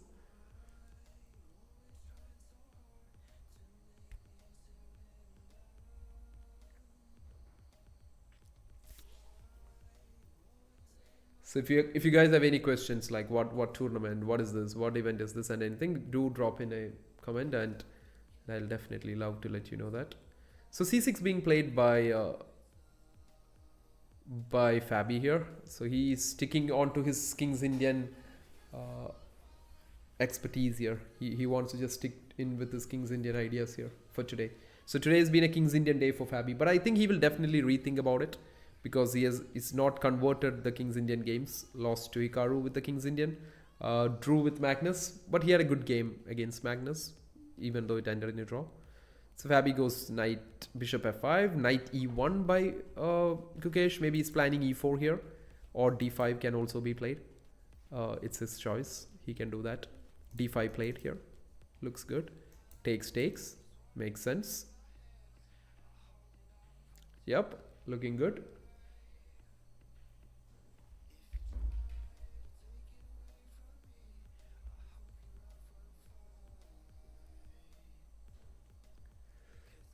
Give me a second, chat.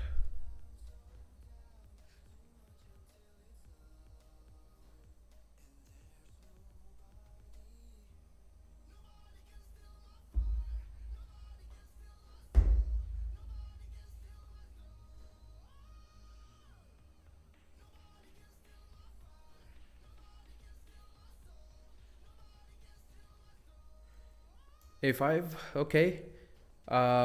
There is someone you guys all know. He had this famous saying, Daniel.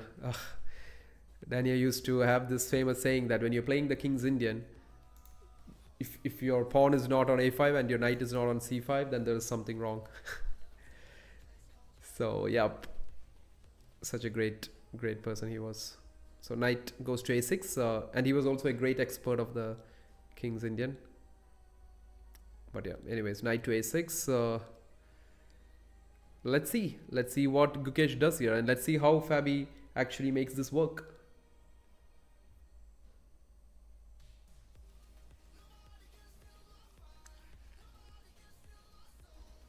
Oh, is the music a bit too high?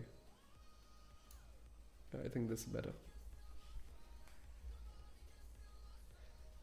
Knight d3 again. Gukesh is like, if you think about this, chat, like Gukesh is trying his best to not let this piece come onto this file. Maybe, like, I mean the c5 square. That's what he's trying his best not to let a piece enter, and that's what Fabi wants to do, right? He wants that knight to be on c5. So he goes b6. His plan is again to go knight c5. Of course, Gukesh will try ideas like queen d2, trade off this bishop if he wants. A3, b4 could be a plan. A lot of ideas from his side too. Very typical scenario in this King's Indian. Fabi will also have ideas like knight e8, f5, f4. These kind of ideas is what black is also thriving for in this King's Indian positions. So that's where we are, chat. It looks quite favorable with the space advantage for Gukesh here, but I think other than that, it's a fight. It's definitely a fight. It's nobody's already taking this. Fabi would love to make a comeback with a win in this last round. Gukesh would be super happy if he can convert this game, because that will take him to the lead of this tournament. A sole lead, putting behind Magnus on 3.5 points and Hikaru on 3. Gukesh would be way ahead, and that would be a dream start for him today. That would be something he'll be super happy going to sleep today with. But I hope the world champion does that. If not, or can Fabiano put a stop to that? Can Fabiano put a stop to the form Gukesh is building up in this whole event? So b6 being played here by black. Let's see how Gukesh comes up, or what he comes up here with. Fabi is trying to play a bit faster here in this game, because I think he wants to put that time pressure onto Gukesh. Like, he doesn't want him to have a very easy outing today. So he's doing fine with b6 here.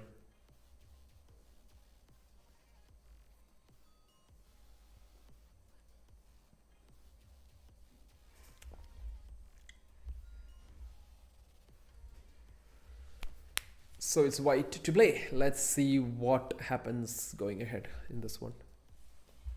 And by the way, guys, this is the last round of this day. This is the final round for the day. This is round 6. It will be day one of the clutch chess, which is happening in St. Louis Chess Club, I think, in US. It is, of course, it's not, I think, I know it is. And it's a 3-day event, 3 days of 6 rounds each, rapid games, 10 plus 5. Round 1, it's the 4 players who are playing here is Magnus Carlsen, Gukesh, Fabiano, and Hikaru. Okay, finally Fabi has done it, right? He's like, finally I have my knight on c5. That seems so satisfying for him. For any King's Indian player, as I said, they want the knight to be on c5 with the pawn on a5. It looks fine, right? Okay, so let's think, guys. Okay? That's again a good idea by Fabi. I don't know if he's actually planning to reroute this bishop. Maybe his plan is c8 and a6. I think he kind of finds that his bishop is much better placed on a6. A very, very solid and strong move here. I really think that's a good idea. And I don't know what Gukesh might be thinking here. So it's not an easy decision, chat. Would he trade this? That is one option. He can trade, and I don't know, maybe put this knight on b5 with a4 in, or just get these pieces out of these annoying diagonal. It's a very nice move. I think bishop to c8 is a very strong move by Fabiano here. He's doing a great job here. So Fabi really wants this point. It also frees that square for the knight to come and help this guy, and also frees it up for f5. So this is looking nice. A typical King's Indian kind of scenario what he wants. Okay, Gukesh does go knight b5, even though that's not the best of ideas. Fabi immediately goes with bishop here. With a tempo, he's putting pressure on that knight. a4 could be played, but I'm not a big fan because b3 is falling. You can't play it. Or maybe you can take and then play it, chat. Maybe take and then play it. I don't know. This looks not very easy for white to play, to be honest. But can Gukesh convert it? That is the big question, which we will get to see.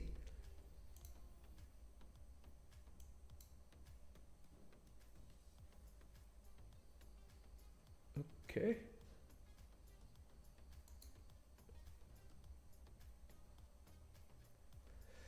Okay guys, knight goes to e8. As we said, that's a very typical idea. This knight can help in putting pressure on this knight. It can also help you in playing the pawn to f5.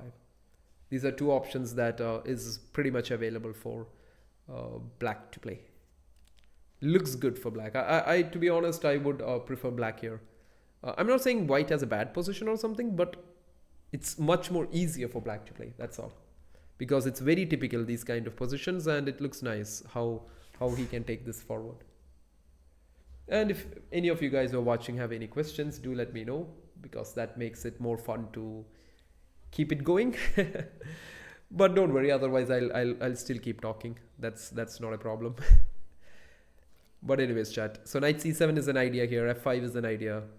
I think Fabi is doing great. This position is good. And at the meantime, guys, if you like the stream, you can like it. You can share it with your friends or anybody you want to watch this with. You can subscribe if you like what you see, but not very much like you should or something. If you like it, you can do it. That's all.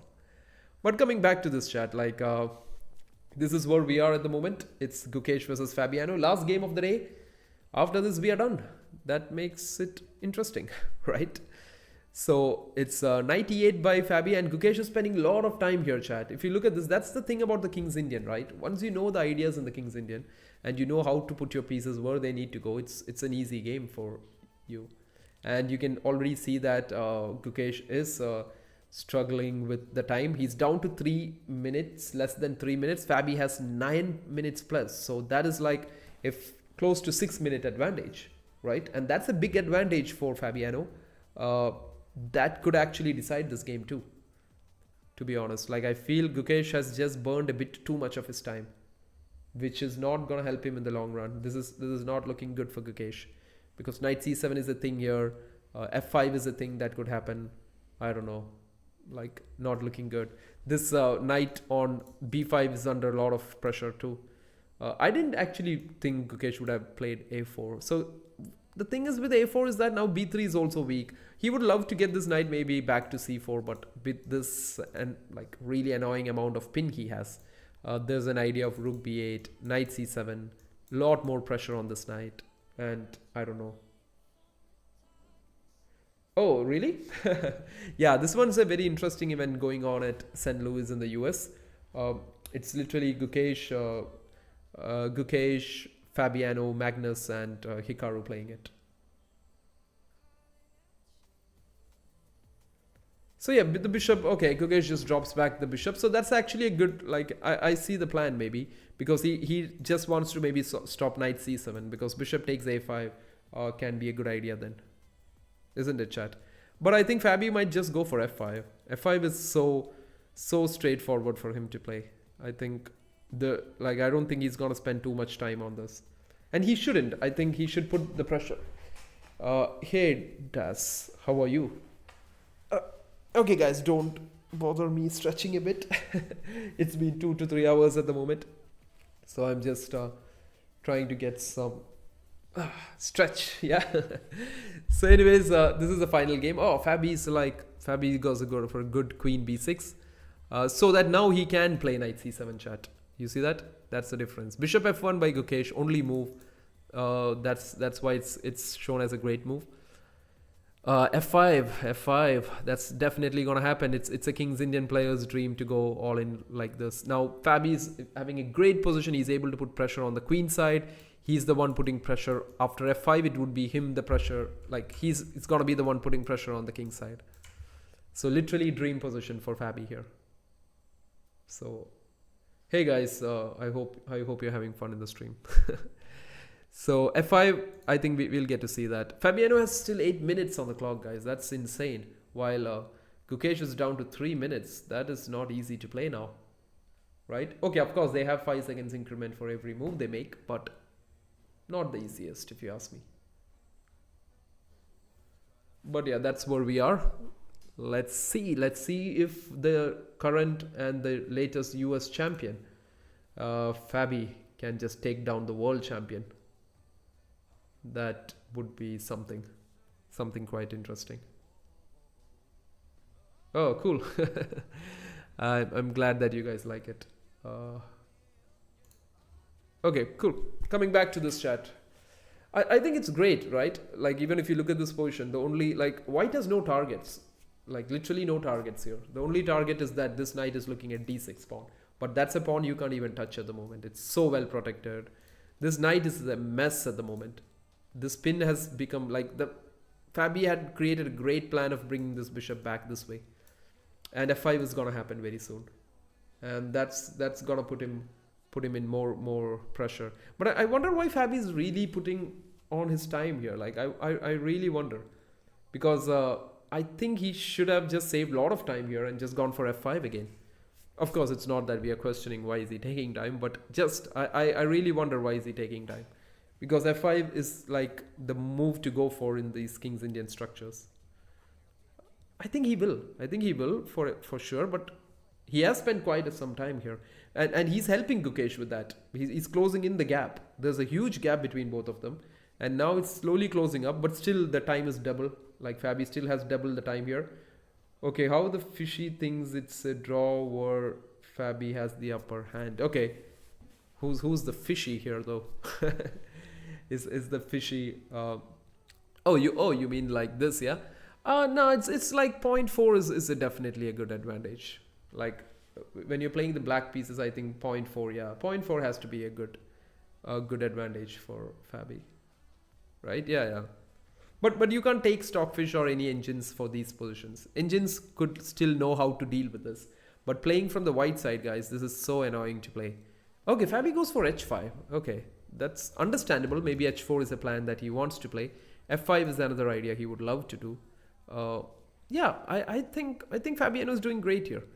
He's doing great. He has doubled the time from Gukesh, and if he keeps this up, he's gonna end the day on a win, taking happily home another $1,000. And that's the fun thing about this tournament, guys.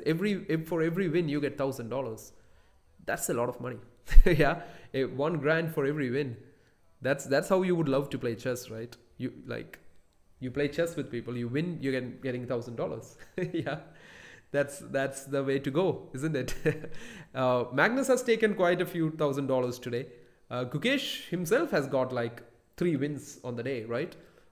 I think he had, okay, no, 2 draws. Yeah, he had 2 wins and 2 draws. So he has also taken home some good money out there. Uh, there's a quote: "If black got better in King's Indian, then it's super hard for white." That's true. That's true. King's Indian is a very interesting opening to play. To be honest, it's a very practical opening, and there is a lot of fight in it. Don't forget Gukesh in pressure. He might make a mistake. Yeah, Swift. I totally agree. Gukesh, he's finding it very hard this position to play because Fabi's gonna come with f5 and his pieces are all well placed. A lot of pressure here. f5 is gonna happen, and Gukesh, basically the problem he's facing is that he doesn't even have a target. There's no target he's aiming at, while Fabi has everything, and he's down to a minute. So not the perfect last game. I'm pretty sure that Gukesh wants to play. Okay, still the game's not over. It's still, there's a chance. I hate it as a d4 player. The King's Indian, yeah. No, but once you learn it, once you learn the ideas how to play as white, it's okay. It's definitely easily playable. So don't worry about it. f5 comes in, chat. There you go. There comes f5, and Fabiano just playing on both sides of the board with close to 5 times the time Gukesh has. Fabi's in 5 minutes. Gukesh has 1 minute. That is not looking good for the world champion. So he had to take it, of course. Take back and at least have something to play for. Fabi's going to take it back with the G-pawn for sure. If he takes back with the rook, that's going to be a big surprise because you don't want to give this square away like that. That would be a huge surprise if he does that. Like, I would be really surprised with rook takes f5. And with the point that he's thinking makes me feel that is he really thinking about that? Is he really thinking about the fact that should I take with the rook and double the rooks here? It makes sense, but g takes f5 is the very straightforward idea, isn't it? Because you don't want to give them any of these squares. Look at the amount of control you have in the center after that. Like, okay, Fabi's like, don't worry, I know that. Yeah, he's like, you guys don't worry. I was just thinking randomly, just to make the game a bit more fun, maybe. But yeah, good one. Like, I think Fabi would also be thinking of f4 at some point. So Gukesh improving his bishop, that's definitely a thing for him. He can try bishop e7 and hitting these guys here, which is something he could think about, chat. That's definitely something he can think about here. Looking good, to be honest. Looking good. The positions are looking pretty nice here. I think Fabi has good control. He just needs to convert it. So it's very simple, guys. You just need to stop this move bishop e7 here. And the best way, what do you guys think? Rook f7, right? It's a very... Oh, okay. He goes rook e8. Stops it anyways. Gukesh goes rook a2. Maybe he wants to bring this rook into the game here. Or this could be a helpful rook at any point of the game, if you ask me. Yeah, looks good. Gukesh is fighting back. He's not ready to give up. And he is burning Fabi's time here. He is burning Fabi's time. Can he make a last minute comeback here, chat?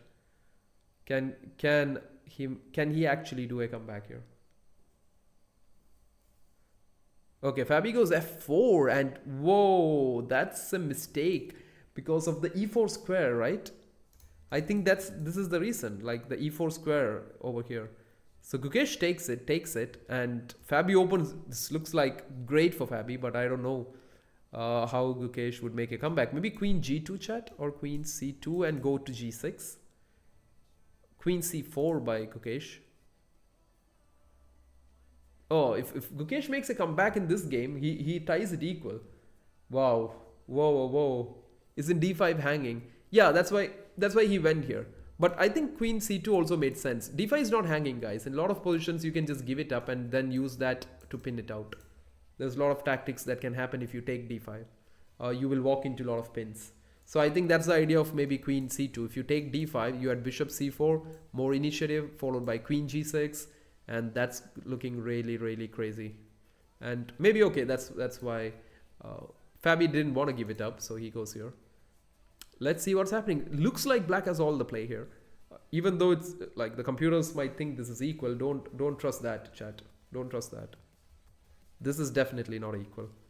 But of course, now white has got equal chances though.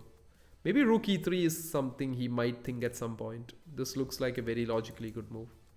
Bringing the next rook at some point. I don't know. I'm not very sure what's happening. Looks dangerous. And I think Gukesh has done a lot of good ideas here. Rook G2. There you go. But unfortunately, okay, the bar thinks it's a bad idea. We think it's a good idea. That's a big difference, isn't it? So we go Rook G1 chat. I agree with this, to be honest. What is my rook doing on this file, right? Nothing. I would be happy to put it on this file. It's quite an interesting position at the moment. What was the correct move after the bar showed sudden advantage for white? I think it could be queen c2 there, guys. Like, I think the idea could have been queen c2. Like, in this position, right? You wanted to know this position. I think it had to be queen c2.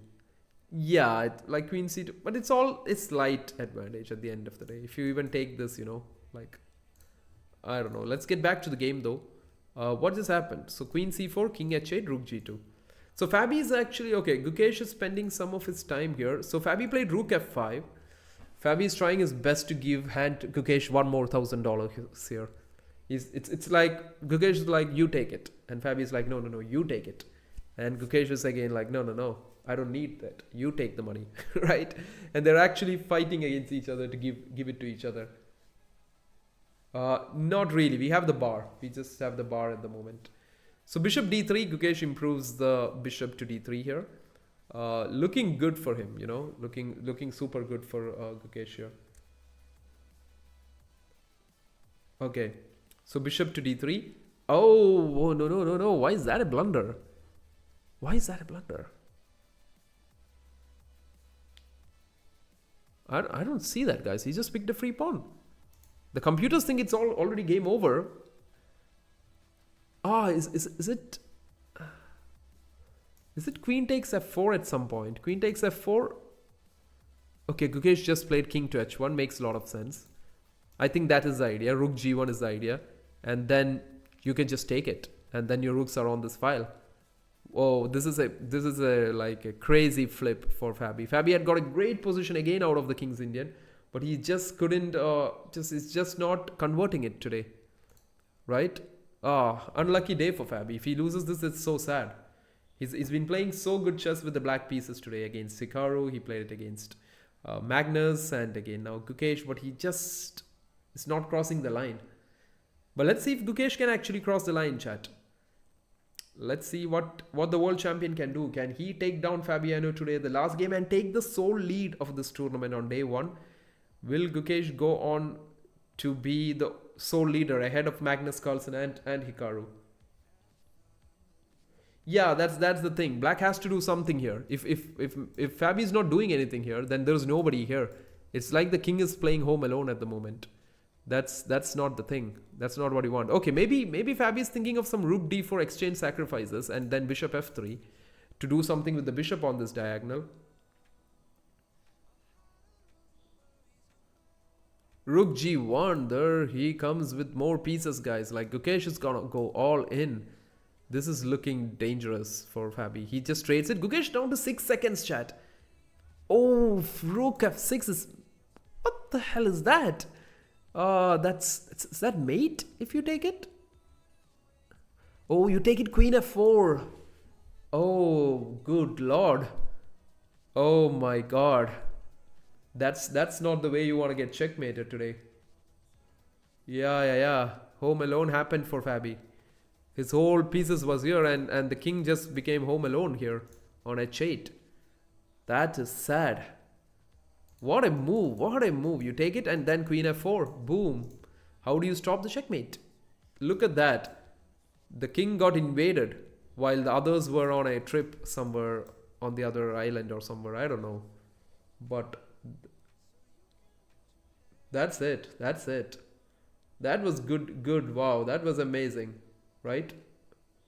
Yup. You can see the computers are shouting it's mate in 2 now. So sad for Fabi. What a finish. What a bad day for him. Unfortunate for Fabiano. Oh, that is hard, guys. You take it and queen h6 is game over. Oh, wow. What a finish. That's like one sack after the other. And Gukesh just finished it off there. He made everybody get ready for this. And the moment he got his chance, bishop f6, takes it with the bishop, queen takes f4. That king was just exposed like anything. Bishop g5, sack it, sack again. And the moment you take it, that is good night to the king. And that's just game over. Yeah, I hope you guys had fun, right? I hope you guys had fun at the end with that. That was such a, like, I feel bad for Fabi. He played such a good game out of the opening and just couldn't get it done. Like, I think he went wrong somewhere very badly. And Gukesh, all kudos to him. Like, he just got his pieces all on the king side and boom, smashed that king open and said, okay, we'll see tomorrow. And there goes again $1,000 for Gukesh. Less than 10 seconds he spotted. I said Gukesh might make a mistake. Whatever happened if Fabi got overconfident. Yeah, it's a, like, it happens, right? It's when you're below a minute, guys, like anything could go. Like it, I've read somewhere like a great player saying that when you're down in time pressure, then there is no more heroes. Nobody's a hero anymore, right? And Fabi's pieces just abandoned him, right? And that was what happened. But anyways, guys, that was a great day. So day one is done. Gukesh, Fabi was more into the queen side. Yeah, exactly. And me watching chess with you who is out for several months. Yeah, that's interesting, isn't it?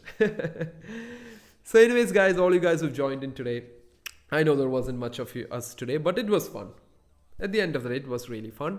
So at the end of day one, it is Gukesh who's leading the tournament with 4 out of 6, putting Magnus Carlsen behind him at 3.5, Hikaru Nakamura at 3, and Fabiano has not had a great day today. He's at 1.5 out of 6, but I'm pretty sure he'll be looking for a much better comeback tomorrow. And trust me, he will, right? And thanks for sharing. Yeah, that's great, guys. So that's good for today. You guys have fun. I will now see you in the next one. I really hope I will stream tomorrow, the day 2, and we'll have a lot of fun there. But if I do, I'll see you guys there. Until then, all of you do take care. I will see you in the next one.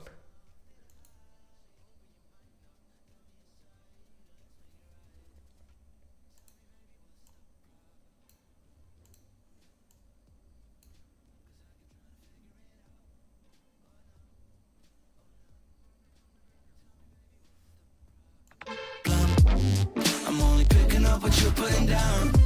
You'll be tripping, I don't know what about. So what's the problem right now?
Defeated, holding on to something I've needed.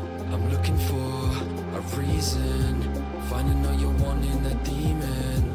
Helpless, defeated, holding on to something